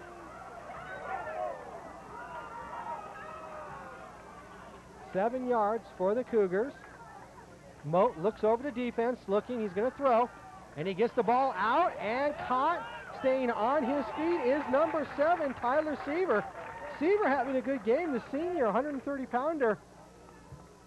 Well, Moat just throwing the spots. Seaver gets to the spot, sits down in the zone. The ball is delivered right there. You'll just see up top of the screen, Seaver just runs out, sits down in the zone. Defense is late coming up on the coverage. That's just good play between the receiver and the quarterback. And as you mentioned, the zone coverage there is what they're attacking. They're attacking it short. You tack that short stuff long enough, you might be able to break a long one later on. 1st and 10. And Hegwood's not in the game. Rolling is Moat, rolling in trouble. Moat is going to get back. If he got past the line of scrimmage, it will not be a sack. It looks like he did. Gain of about 2 yards. Could have been a sack, but he used his speed there to turn the corner and get about 2 yards on the carry. Well, Nathan Froelich chases him down from behind. Froelich came a long way, but was able to help out and get him down. 2nd down and 8.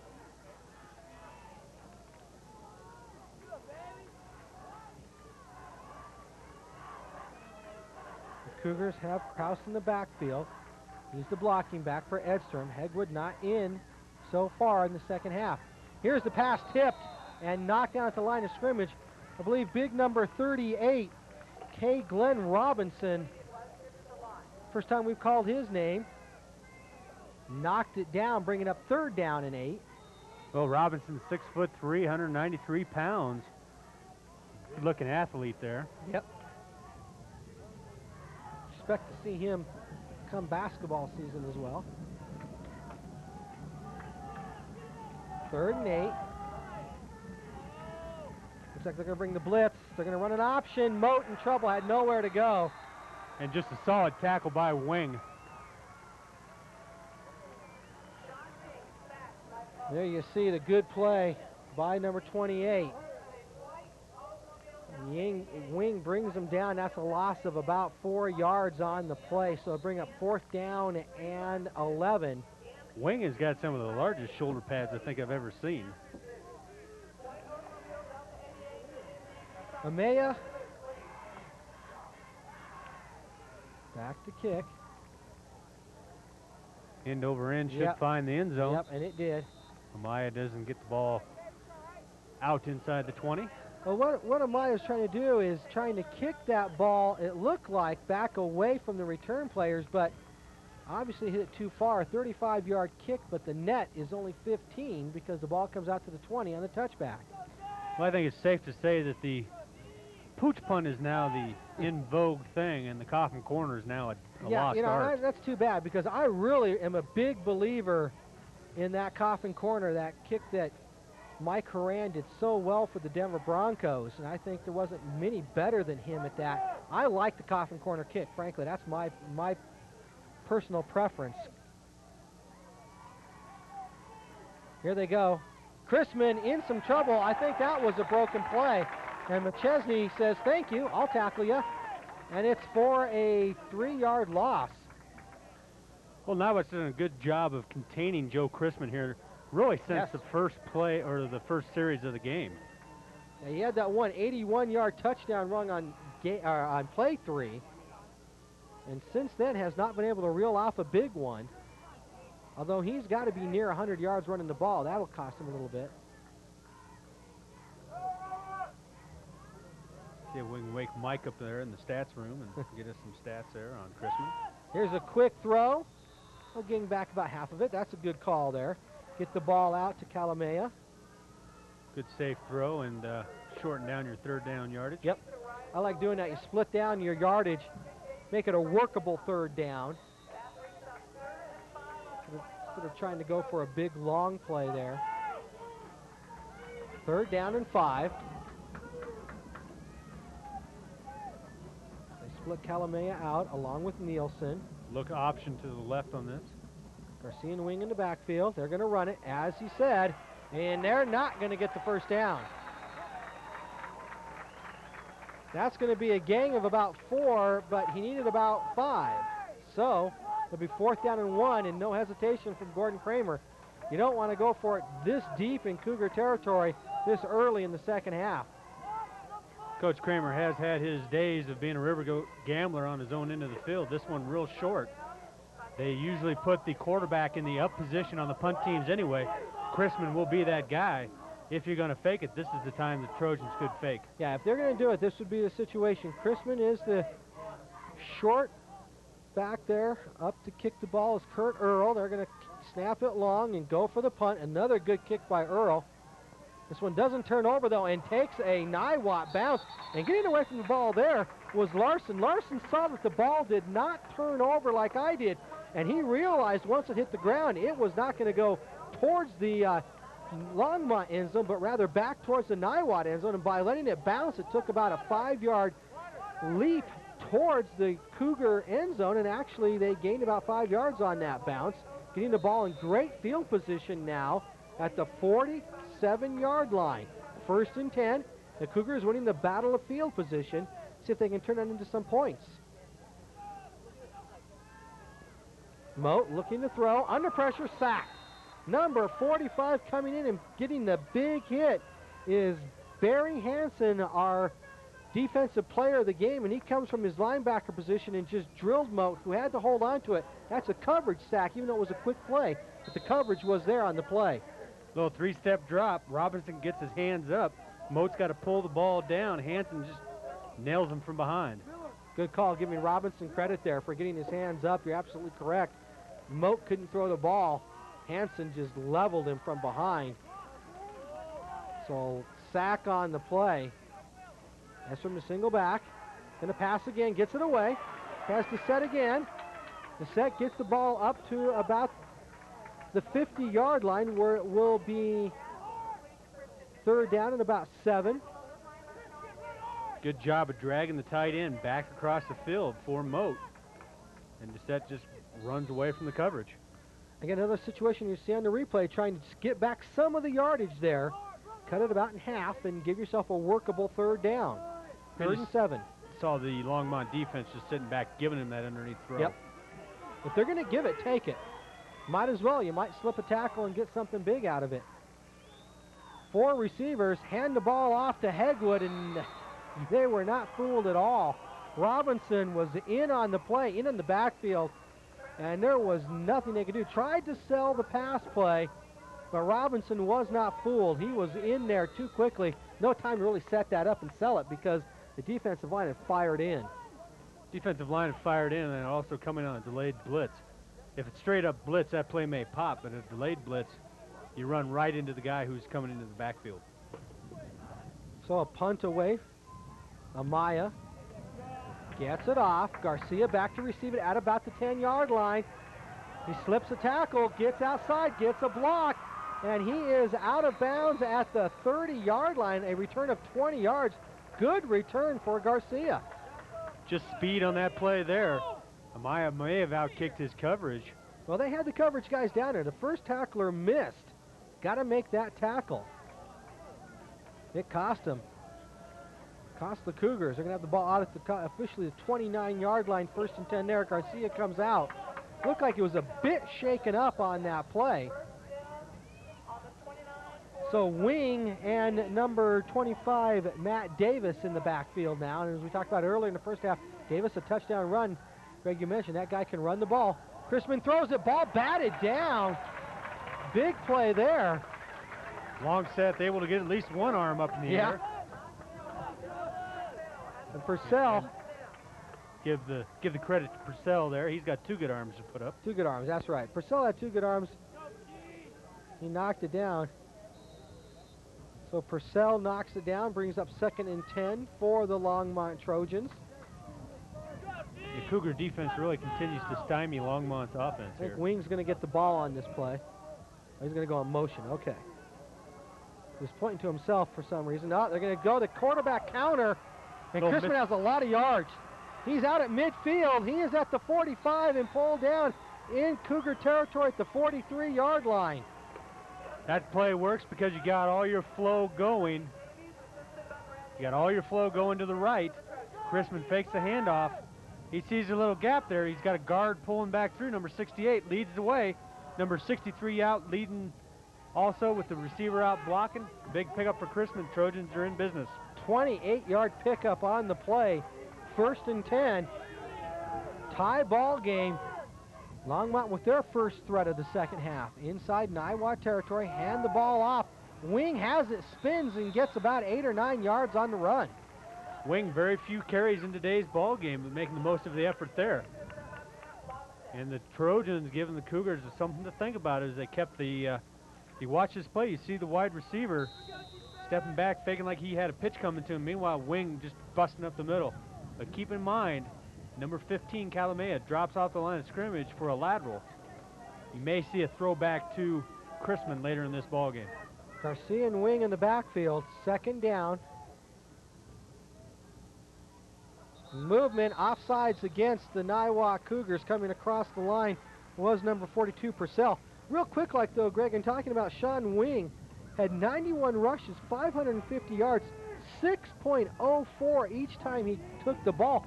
That's a lot to move up out of your feature back and put him up to block. So a very, very big call by Coach Gordon Kramer and his offensive coordinators to bring a guy who averages a little over 6 yards a carry up to be your blocking back and bring in Garcia, who generally is your wide receiver. He gets the ball, Garcia does, and wrapped up and brought down. We're going to have a hold against the Trojans. The flag flies in, and coming in near number 78 for the Trojans, Gertizer.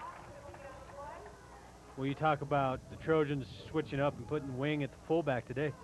Talking to Aaron Martinson, who has been our stats guy in the past and is now a coach with the defensive backs for the Cougars. Looking at film, Longmont's shown 4 different sets and offenses that they've run the last 4 weeks. And he really called it this week. He said, watch, they'll probably come out with a double tight and I formation this week, and they definitely did. Yep. One of the things the Trojan coaching staff is not afraid to do is game plan per opponents. And against the Cougars today, maximum protection on the passing game. So you bring your double tights in and you put your fullback in the backfield. Splitting out now, they've got 2 wide receivers and Wing in motion. 1st and 25. Here's the pitch, reverse. And lots of yardage out here for Wing. Wing turns it upfield, hurdles a player, continues to stand his feet, steps out of bounds at the 22-yard line. A good run there. A pickup of 23 yards depending upon the mark for Wing, who went in motion and countered back and on the reverse. Trojans don't usually do a lot of counter stuff, but there it is. You send your fullback in motion, wrap him right back around. A good athletic move right there, jumping over. Of course, he's not going to get a lot of hang time on that jump, but didn't need it. Good play there. And Chrisman out there is his lead blocker. 2nd and 3, a gain of 22 on the run. Here's a handoff to Wing, who was stood up initially by the defense, but he should have a first down on the carry. Continued to move his feet, and as you mentioned, is very close to first. He's going to be short. Going to be short after that spot. They're going to spot it back at the 20, so it's going to be 3rd and short, and that's the end of the 3rd quarter. After 3 periods of play, we are tied up at 14. A great effort from both of these football teams. Everything you could ask for. Both teams moving the ball, playing great defense. And that good defense, I think, is one of the reasons you're starting to see Longmont looking into their gimmick bag. We'll be back with the 4th quarter after this.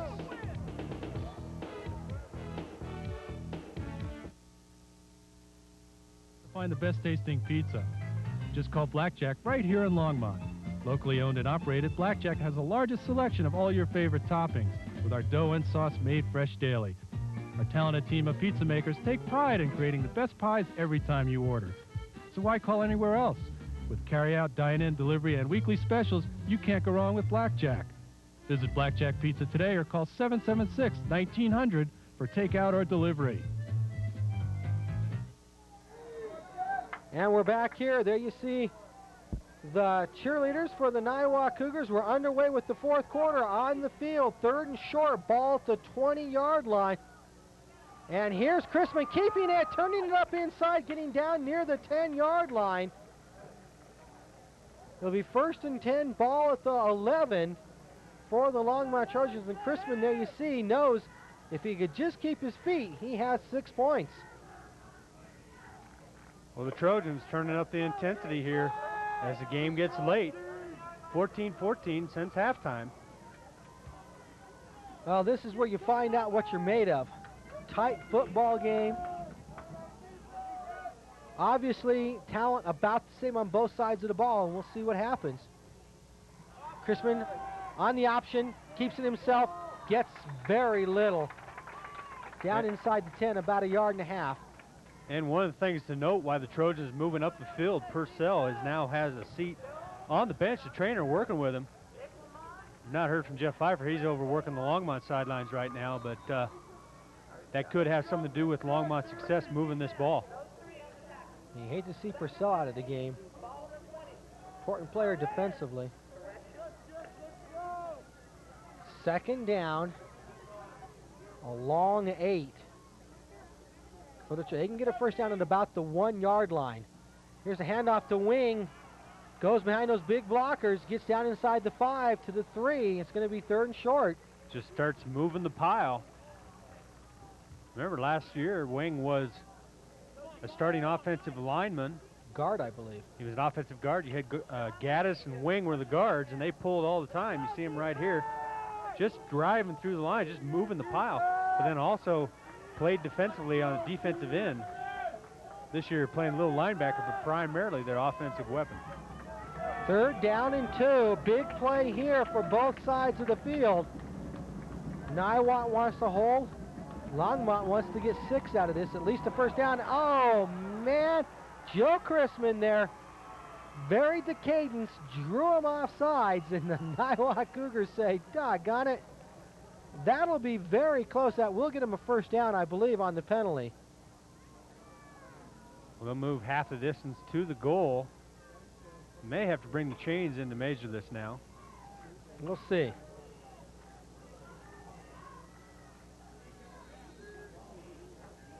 Officials timeout. They're going to bring it out to find out where it's at. I have no opinion on whether they've got it or not. Should be just short. I was going to say, if they did a proper spot, it should be just a little bit short. Oh, now, I take that back. I think he got it. Oh, he got it.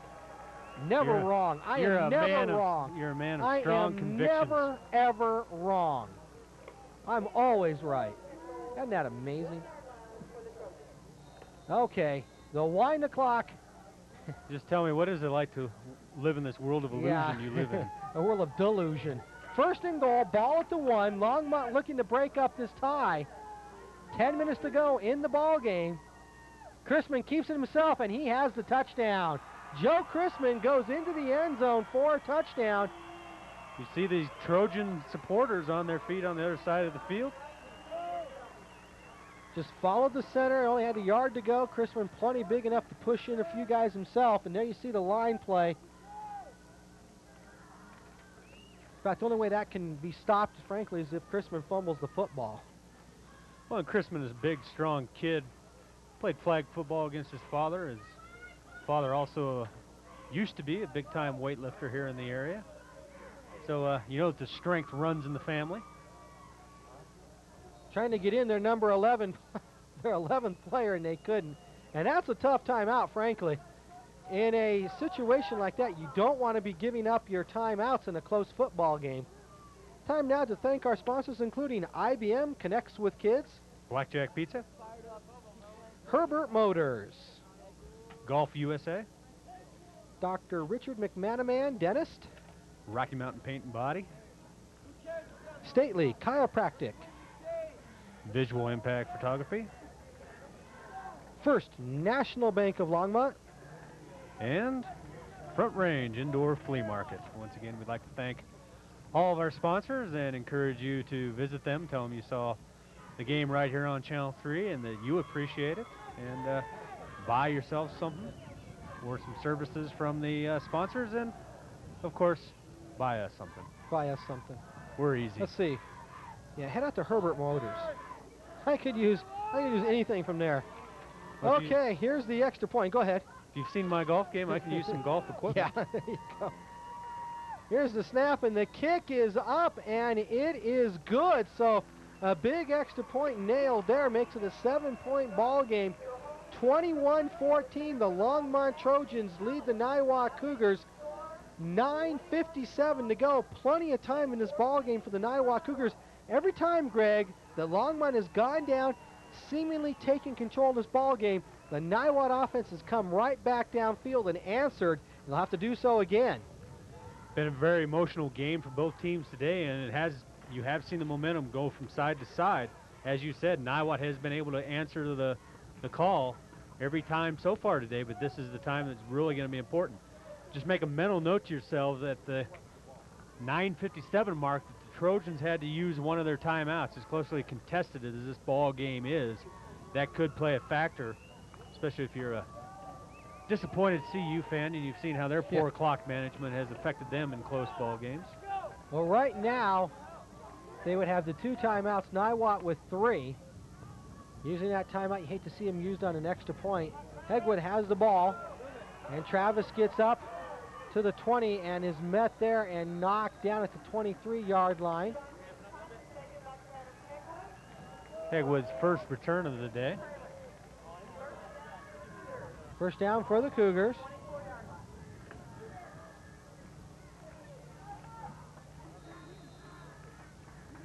Ball at the 24-yard line. And they're going to bring Hedwood, who's going to stay in the ball game, along with Edstrom. I'm not surprised they held him off until the fourth quarter at crunch time. Edstrom has the ball, but wrapped up by both number 45, Barry Hansen, and number 38, Robinson. Glenn Robinson helping out with the tackle. Met him right at the line of scrimmage, stood him up. As soon as they got their hands on him, one went high, one went low. Edstrom was not going to break that tackle. Two of their best defensive players there. Going to bring him down. And you see Moat brings the team up to the line of scrimmage. 2nd and 10. Hegwood and Edstrom. Hegwood goes in motion. Moat looking under pressure, spins away, and is sacked. Well, Bean with the pressure in early, ran right by Moat, but disrupted the play enough to let the rest of the Trojan defensive line come in and close the deal. Credit that sack to the coaches who called that blitz. And it works. See right there, Bean coming right up the middle, unaccounted for after the blitzers had to be picked up. Giles and Robinson in there on the sack, as you mentioned. Bean on the blitz. Now 3rd down and 13. Niwot with 8.5 to go in this game. Hands the ball off to Edstrom.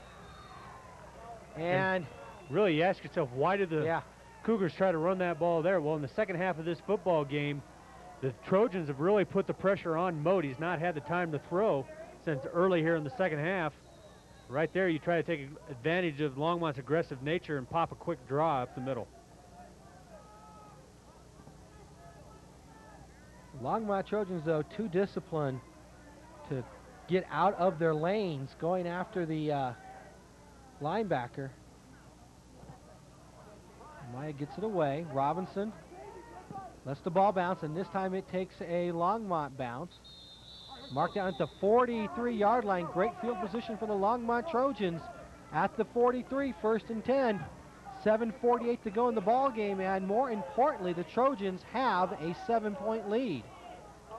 Now Trojans now would just like to run off little chunks of 3.5 yards per play and use up as much clock as possible.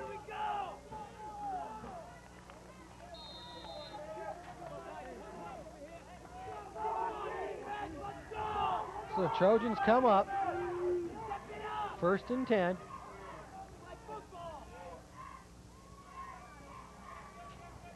Here's the handoff to Wing. He breaks through, runs hard, keeps on his feet, down the middle of the field. He's at the 30, the 20, the 10, 5, touchdown. Sean Wing runs it in for a touchdown of 57 yards on a play. He broke through the middle, stayed on his feet, and gets the score. Little misdirection there. The guard's trap. Wing pops through the middle. The flow is going the other way. You'll see it right here. See the guards pulling through. Wing just makes the first guy miss. Big, strong guy just keeps running up the middle. You see his speed right there. And that's how you get to average 6 yards per carry and now score your 7th touchdown of the season. Looked like it was Eric Vigil who was unable to wrap him up and bring him down. That's a big missed tackle. The kick is up, and it is good. 28-14, a huge touchdown there on that play. Well, Michael, if you can't run for 3.5 yards per play, you might as well bust a big one up the middle for a touchdown. Turns the tide of this game in a hurry. Yeah, it makes it a big deficit now, 14-point deficit. And the Longmont Trojans getting ready to kick off with the lead. We'll go down here to Jeff Pfeiffer. Thanks, Mike. Being behind both benches, I'm seeing a factor that's becoming large in this football game. It's the exhaustion factor. Both teams, when they're coming off the field, they're not leaving anything on the field. They're tired. They're needing water. And I think because Niwot is doubling up on more players, we're seeing Niwot faltering some. Back to you. Yeah, great point there, Jeff. We've talked about that so many times. Longmont, as you mentioned, by and large goes with players who play just one side of the ball. And we'll talk about that more after the kickoff. Coming down, Hegwood trying to call off his receiver, can't, and coming up with it is number 84 for the Niwot Cougars, and that is Lopert, David Lopert, Jr. but it's fatigue factor on this very, very warm day. You know, usually we talk about how we like to be in the booth because it's cold. But today I'm glad we're in the booth because it's hot out there. Well, it is a warm day. A month ago, 70 degrees would have been chilly and everyone would have been complaining about the cold front moving through. Now 70 degrees, everybody's sweating, ducking for shade. And you got to notice that Jeff Pfeiffer was very exhausted having to walk from one.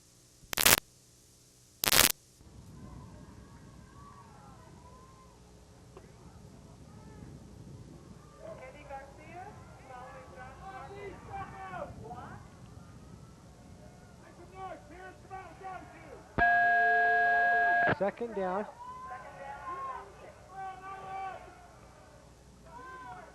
Ball at the 15-yard line.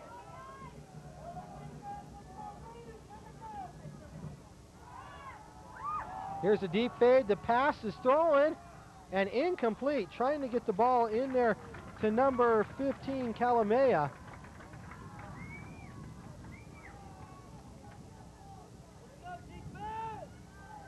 Good effort from the defenders there. Well, the Trojans were going for the jugular on that play. Third down now.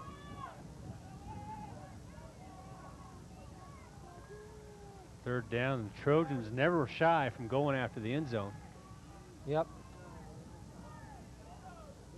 Here's the option play. They pitch out to Garcia. He slips by one tackler, cuts back inside, very near the first down, very near. It's going to be fourth and about 2 yards. Yep. I say about 1 yard to go here, 4th and 1. Coach Gordon Kramer right now, well, his offensive mind trust out there looking at the ball.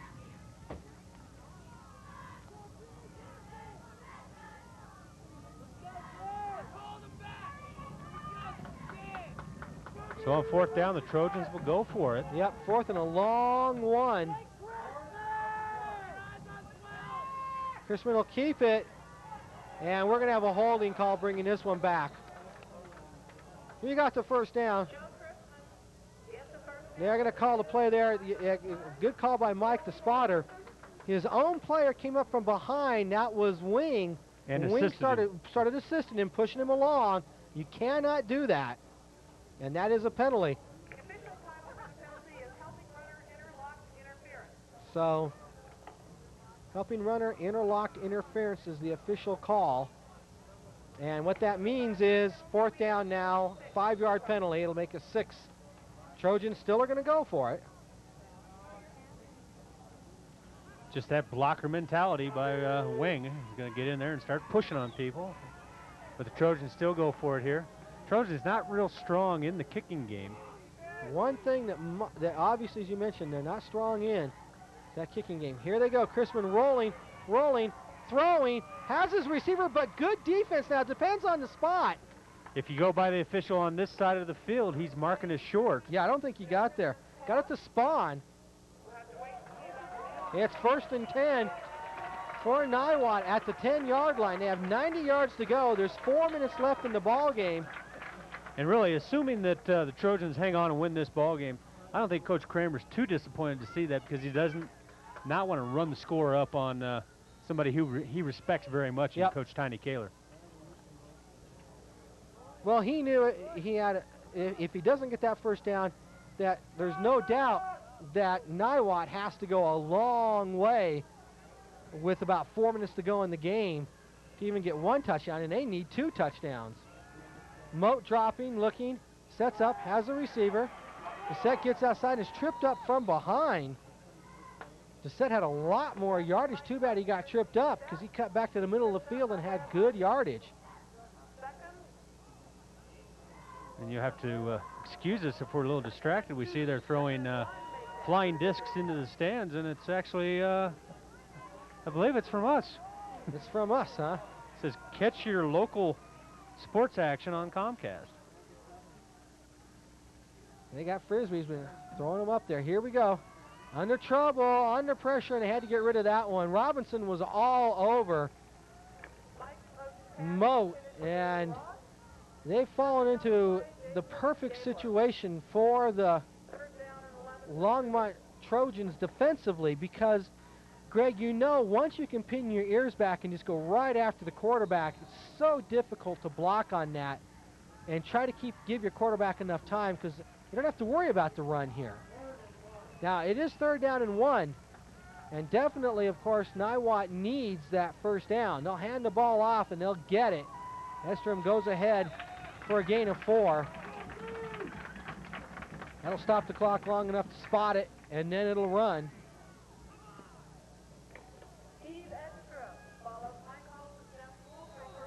And now the clock rolls. The Cougars not completely out of this, but they've got to make smart plays. They can't take the sacks, as you were alluding to. Well, you got no choice here. You got to have a big play. At some point, they've got to come up with a big play if they're going to win this game, or at least get into overtime. Moat in trouble, looking, rolling, in a lot of trouble now. Robinson and help get him down. Well, that's a play there where Moat knows he's got to have a big play. He doesn't want to pull the ball down and run because he's got to get the big play. He's waiting for his receiver to break out. And the receiver was kind of caught between blocking. As you see Ross here, he's not sure if he should block or go up in there, but good coverage by the Trojans and good pursuit on the play. A little bit more experience from Moat, and he'll probably try to throw that ball away in that situation. Yeah, the last thing you can do there is take a sack. Yeah, you definitely cannot take sacks at this point in the ballgame. You've got to be throwing that ball away, getting out there. Here's a pass. How's the receiver caught? And good yardage out to the 44-yard line as they catch big number 48, David Ross, going over the middle. And the defense there, I'm not sure what happened, but they let him clean right down the middle, Greg. Well, he's going through, and the coverage is a little soft. You saw Ross come off. He's open quick, just working his way across the field. But the safeties, they don't want to come up too close because they got to stay deeper than everybody else on the field. So Ross finds that little room underneath. This is kind of a prevent-type defense. In trouble again is Moat. He'll go down. That is going to be a sack. Harvey in there. A slow play developing. They were looking for a little hook and ladder, or not hook and ladder, but a little chair route as number 7 out there for Niwot.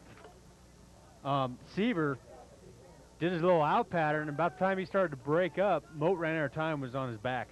Yeah, I checked what I said. I said Harvey was the one on the sack. It was Hansen who came in, Barry Hansen, with the sack. And so, a minute 57 to go in the ball game.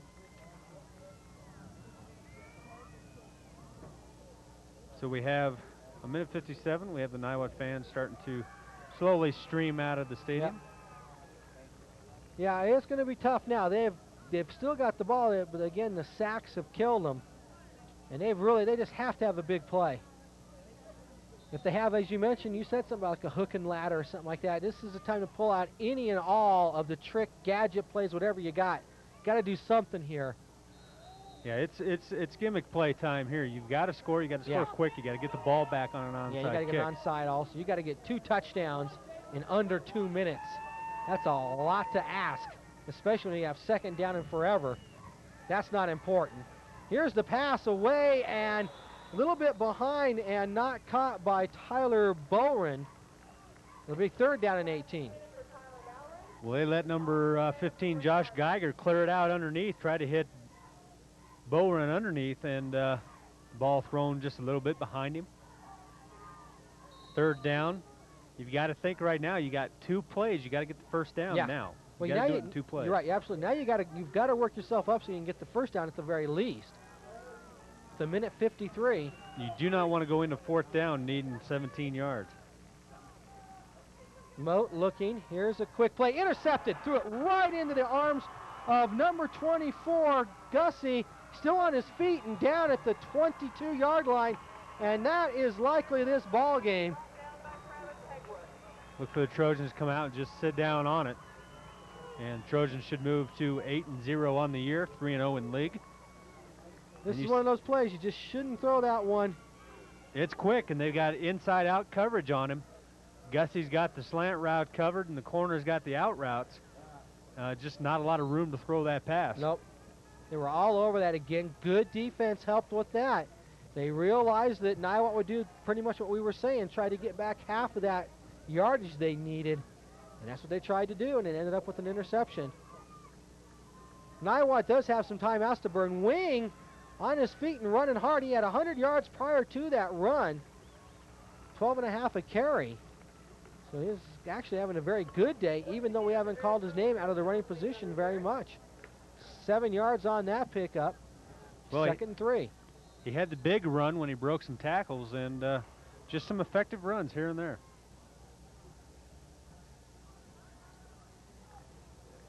So 1:13 on the clock. Clock is running.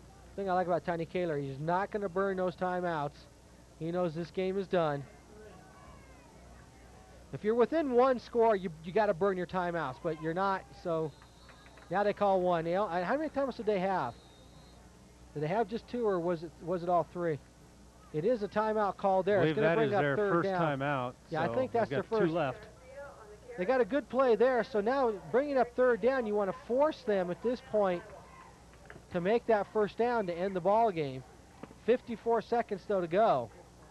Well, football coaches have an adage, and that's never say die. And if you got timeouts, you can't take them with you and use them next week. Nope. So as long as you have the slightest chance, you might as well try it. There you see the defensive coordinator, and they're talking with the Niwot defense.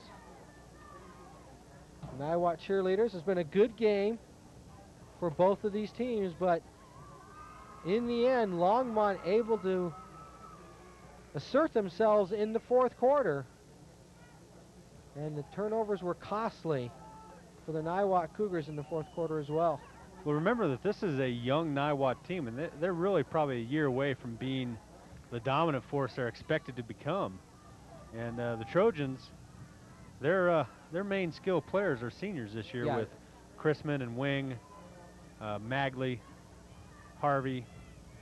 Here's the pass. It's away, and it is it intercepted? Intercepted He by had Larson. The ball, yes. Good play there, Larson. They tried to just do that fade pass. They're trying to get the ball out to number 22, Magley.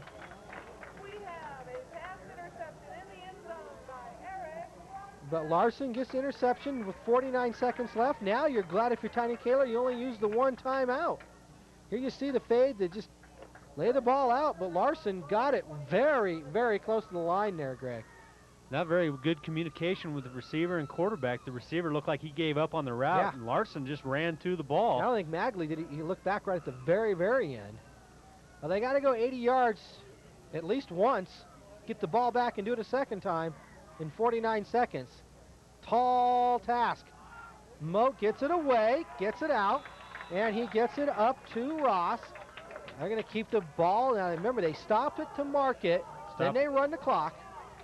Stop the clock while the chains are moved. The Niwot team will be at the line of scrimmage. Niwot. They're going to spike it. Good play.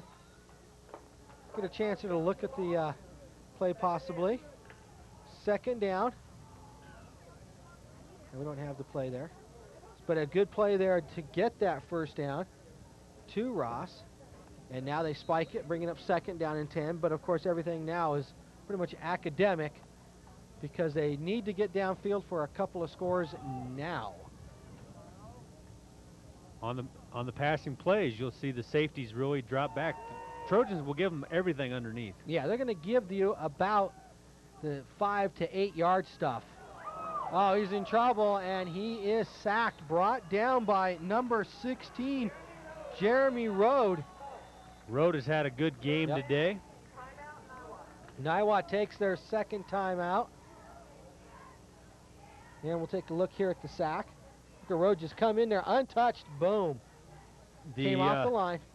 Left tackle blocks down, and Rode just unblocked. Clear pass to the quarterback. And you give those defensive ends opportunities like that, the saliva starts dripping off the corners of their mouths, and they want that. They love that. The nightmare for the quarterback is he hears them coming. Yep. It's all that heavy breathing. Again, that's a situation where they overload one side of the line or the other. Actually, overloaded both sides of the line. Someone was going to be able to get in there. You have to be able to complete that pass real quick. And Moat did have a receiver, but it was just so quick, the Road getting in there, that he was able to get the sack coming up from that deep linebacker safety type slot right now. Playing linebacker, but they're dropping back. What they want to do is they line the tackle up outside of the offensive tackle. As you see, Hegwood gets a little screen pass. Niwot has it set up, but Hegwood has to go to the sideline, can't get trapped inside. Yeah, Hegwood couldn't turn it up inside where he had yardage. He didn't have enough, obviously, for a touchdown, so he has to stay outside and go out of bounds. Go back to that sack. The defensive end lines up outside, much like Robinson did that time.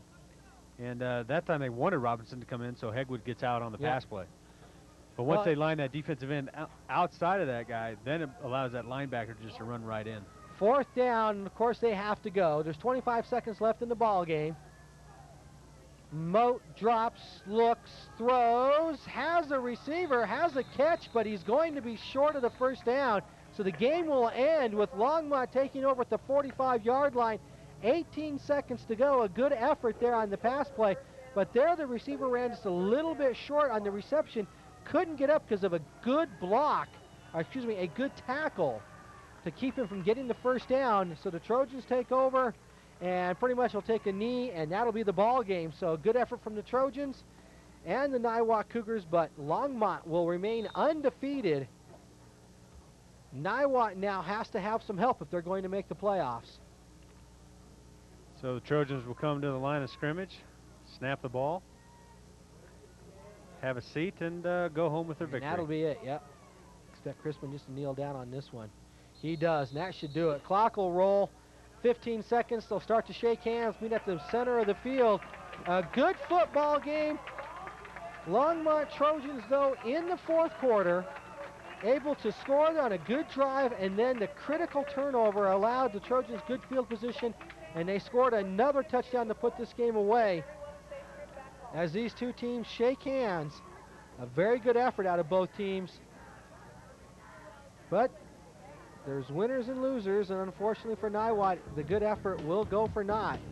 Longmont Trojans take this football game 28-14.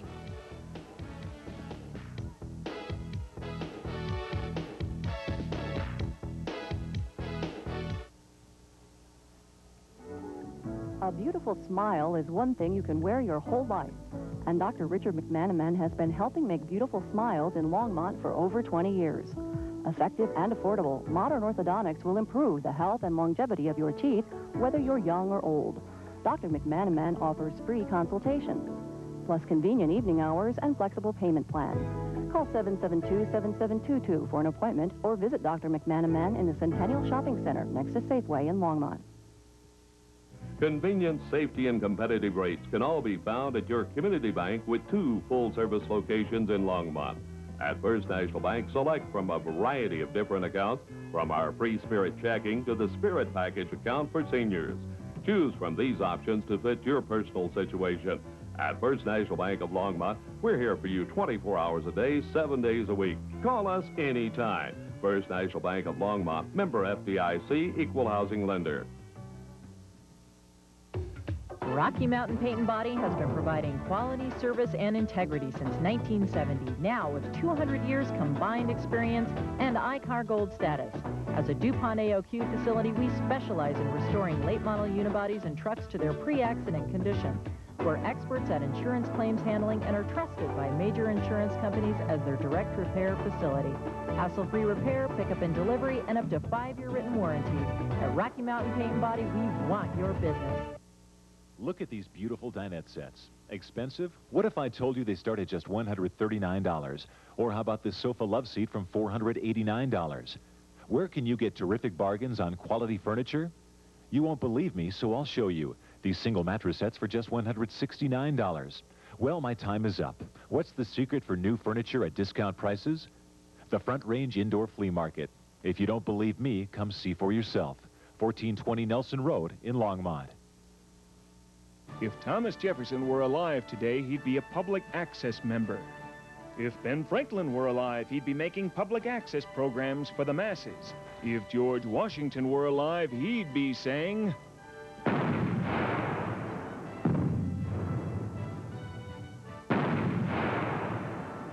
For more information about public access, call Tom Lewis, Public Access Coordinator, at 776-1424.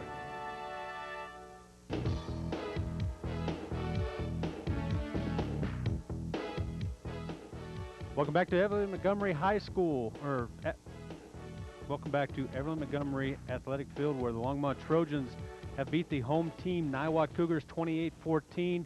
Let's go down to the sideline where Michael Rail is with both coaches. Tiny, 3/4 of this game, you're right in there. I know you lost by 2 touchdowns, but you have to feel good about your team's effort in this game. Oh, I'm not disappointed at all in the effort. You know, I'm really pleased with our kids, and I thought they did a good job. When you play an excellent football team that's coached as well as Coach Kramer's crew is, and you know, I said this just a few minutes ago.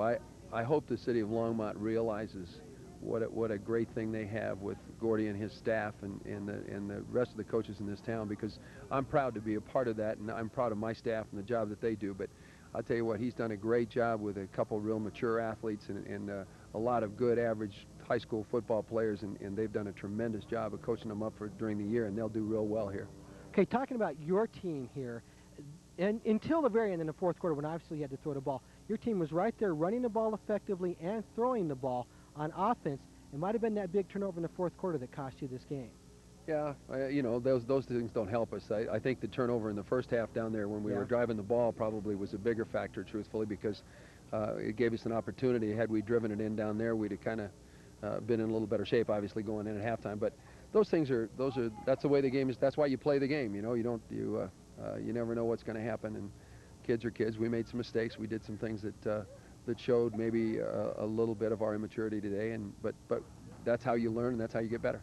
Let's talk about it. The season, of course, getting close to wrapping up. You want to keep yourself in contention for playoffs. What do you have to do? Well, you know, I think we got to win out. You know, we could very well finish 8-2, which would be a very respectable year for us, and I'd be real proud of our kids. They deserve everything they've earned, and I'd love to see them make the playoffs. I think that's going to be awful tough at this stage of the game, but that's all right. And you know, we just have to do what we can do, and that's to win out. Congratulations on a good game, but a tough loss. Thank you, sir. All right. Tiny Kaler here is done, and going to come right in here real quick like is Coach Gordon Kramer. Coach Kramer, a big football game. What was the difference in this game? Well, I was talking with Tiny right after the ball game, and I think probably the difference was the maturity of our seniors, that they've been around. Tiny's still got a young team. They play hard. They play tough. And I think that our older kids just basically kind of said, we got to make this happen. And the Sean Wing big run. Right. Joe Chrisman really playing hard. Brad Harvey getting the interception. Barry Hansen playing tough inside. All the seniors, James Gabler, you know, they've been around, and probably all those kids have started for 3 years now. Okay, now, as you mentioned, the 4th quarter was your quarter, but, I mean, this was a tight game throughout. Were you happy with your team's performance, or were there some things you'd like to work on still? Well, there's always things that you want to improve, but I feel like this game was the first time all year that we played consistently offensively and defensively throughout. I think we came together and got the whole package for the first time. Okay, now next week we'll have your game against Greeley Central. You win that game, you go to the playoffs, so you know you have at least one more big game left. Well, that's definitely a big game, and you know, both the games coming up at the end of the season will be really big games, but the only one we are concerned about now is Central for next week. And you know, we had to go over there in the same situation last year pretty much, and you know, they took the conference championship away from us, so you know, we feel like we owe them one maybe, but they're a good football team, and we're going to have to really be ready and play hard. Coach Kramer, congratulations, good game. Thank you, Michael. Thank you. Okay, so a big win there for the Longmont Trojans. They get it done, and here comes the guy who knows why it happened.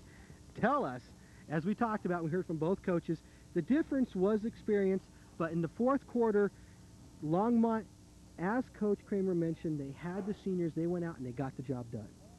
Well, it was a battle of momentum there in the second half. The Trojans started gradually to get a little bit of an upper hand. You saw some guys, and really Joe Chrisman took the ball down. He decided he had to make some plays, much like Coach Kramer said. Sean Wing decided he had to make some plays, and they just decided, and you saw it in their actions, that they were going to take the action to the Cougars. The defense got a little more aggressive there in the second half. Mike Moat didn't have the time to throw the ball that he'd had in the first half, and the Trojans gradually started winning the battle of field position. Once they did that, the Trojans started getting in the end zone. Once the Trojans were on top, Niwot became a little bit of a desperate team, and the Trojans had them right where they wanted them at that point. Through 3 quarters, though, Niwot played very well. Well, a very good ball game. Two pretty good football teams in this game here today. Coach Kramer said the Trojans played as consistent as they had all year, but still the Cougars did show some bouts of inconsistency when the Trojans were struggling and caused the Trojans to be inconsistent. Let's take a look at our final stats of this football game. And taking a look at those, we have rushing yardage in favor of the Longmont Trojans. We have the passing yardage there, also a good effort from the Trojans to stay in this game, and they were able to take this victory. So, you know, as you look down there and look at those numbers, I'm sorry I don't have them right here in front of me as the monitor has given up on me, but you take a look, you see there was more domination, more total yardage coming out of the Longmont Trojans, and a lot of that was made up. You know, we saw at halftime Longmont did have a bit of a lead, but in the fourth quarter Longmont really took this game over, and that's what made the difference in this game. Well, once again, it was the big plays. Chrisman makes a big play, Wing makes a big play, defense causes some turnovers, they get the sacks. Longmont just gradually, as you said, and a lot of it's got to be attributed to the senior leadership. Coach Kramer talked about it before the game today, and that, you know, he had 7 starters that were seniors that played huge roles on this football team, and they were all guys that have started for 3 years. Chrisman had 149 yards, Wing had 103 passing yardage, you know, 40 yards for Chrisman. On the other side, Moat was sacked 5 times. Edstrom did have 87 yards. Hegwood only had 12. He was injured. He had a fumble. Moat had 166 yards passing. So, you know, it's one of those kind of games where eventually it was just the better team that was able to wear them down, more experience, and the victory for the Longmont Trojans. And once again, just remember that Niwot is a young team, and take away this as a learning experience. Hopefully they'll get some help and be able to get themselves into the playoffs. We'll see how that goes. Our player of the game is the quarterback, number 12, Joe Chrisman, with a big ball game. Again, 149 yards passing for 6.3 average. He did have 1 INT, but he did have 40 yards passing the ball. But Joe Chrisman, as we talked about before, really the best athlete out there, and showed it in this game. And made the big plays when the Longmont offense seemed to be bogging down there in the third quarter. Pulled the ball down, made the big plays. That was those counters that made a big difference in this game. Well, coming up next week, we'll have more Longmont football. The Longmont Trojans will be here. They'll be hosting Greeley Central. If they win that football game, they are assured of going to the playoffs. Of course, they want to win out, remain undefeated, have that high ranking, and they want to be number 1. You talked about you want to win the Northern Conference outright because the number 2 team has to face Aurora Hinckley, and Aurora Hinckley is just slaughtering people on the football field. They got 2 guys. One guy's averaging 22 carries per game, or 22 yards per carry. Another guy's averaging 14 yards per carry. Quarterbacks up in the state leaders. I mean, they're beating the 5A powerhouse team, so no one wants to play Hinckley in the first round. You'd rather see them in the championship game. You want to do that. Okay, well, let's wrap things up here from Everly Montgomery Field on a wonderful day of football. The victory for the Longmont Trojans against the Niwot Cougars. The final score, Longmont 28, Niwot 14. This has been the Longmont Channel 3 Game of the Week. I'm Michael Rail for Greg Herman, Jeff Pfeiffer. Our producer director is Kurt Weilup, and the rest of the Longmont Channel 3 crew. Have a great week, everyone.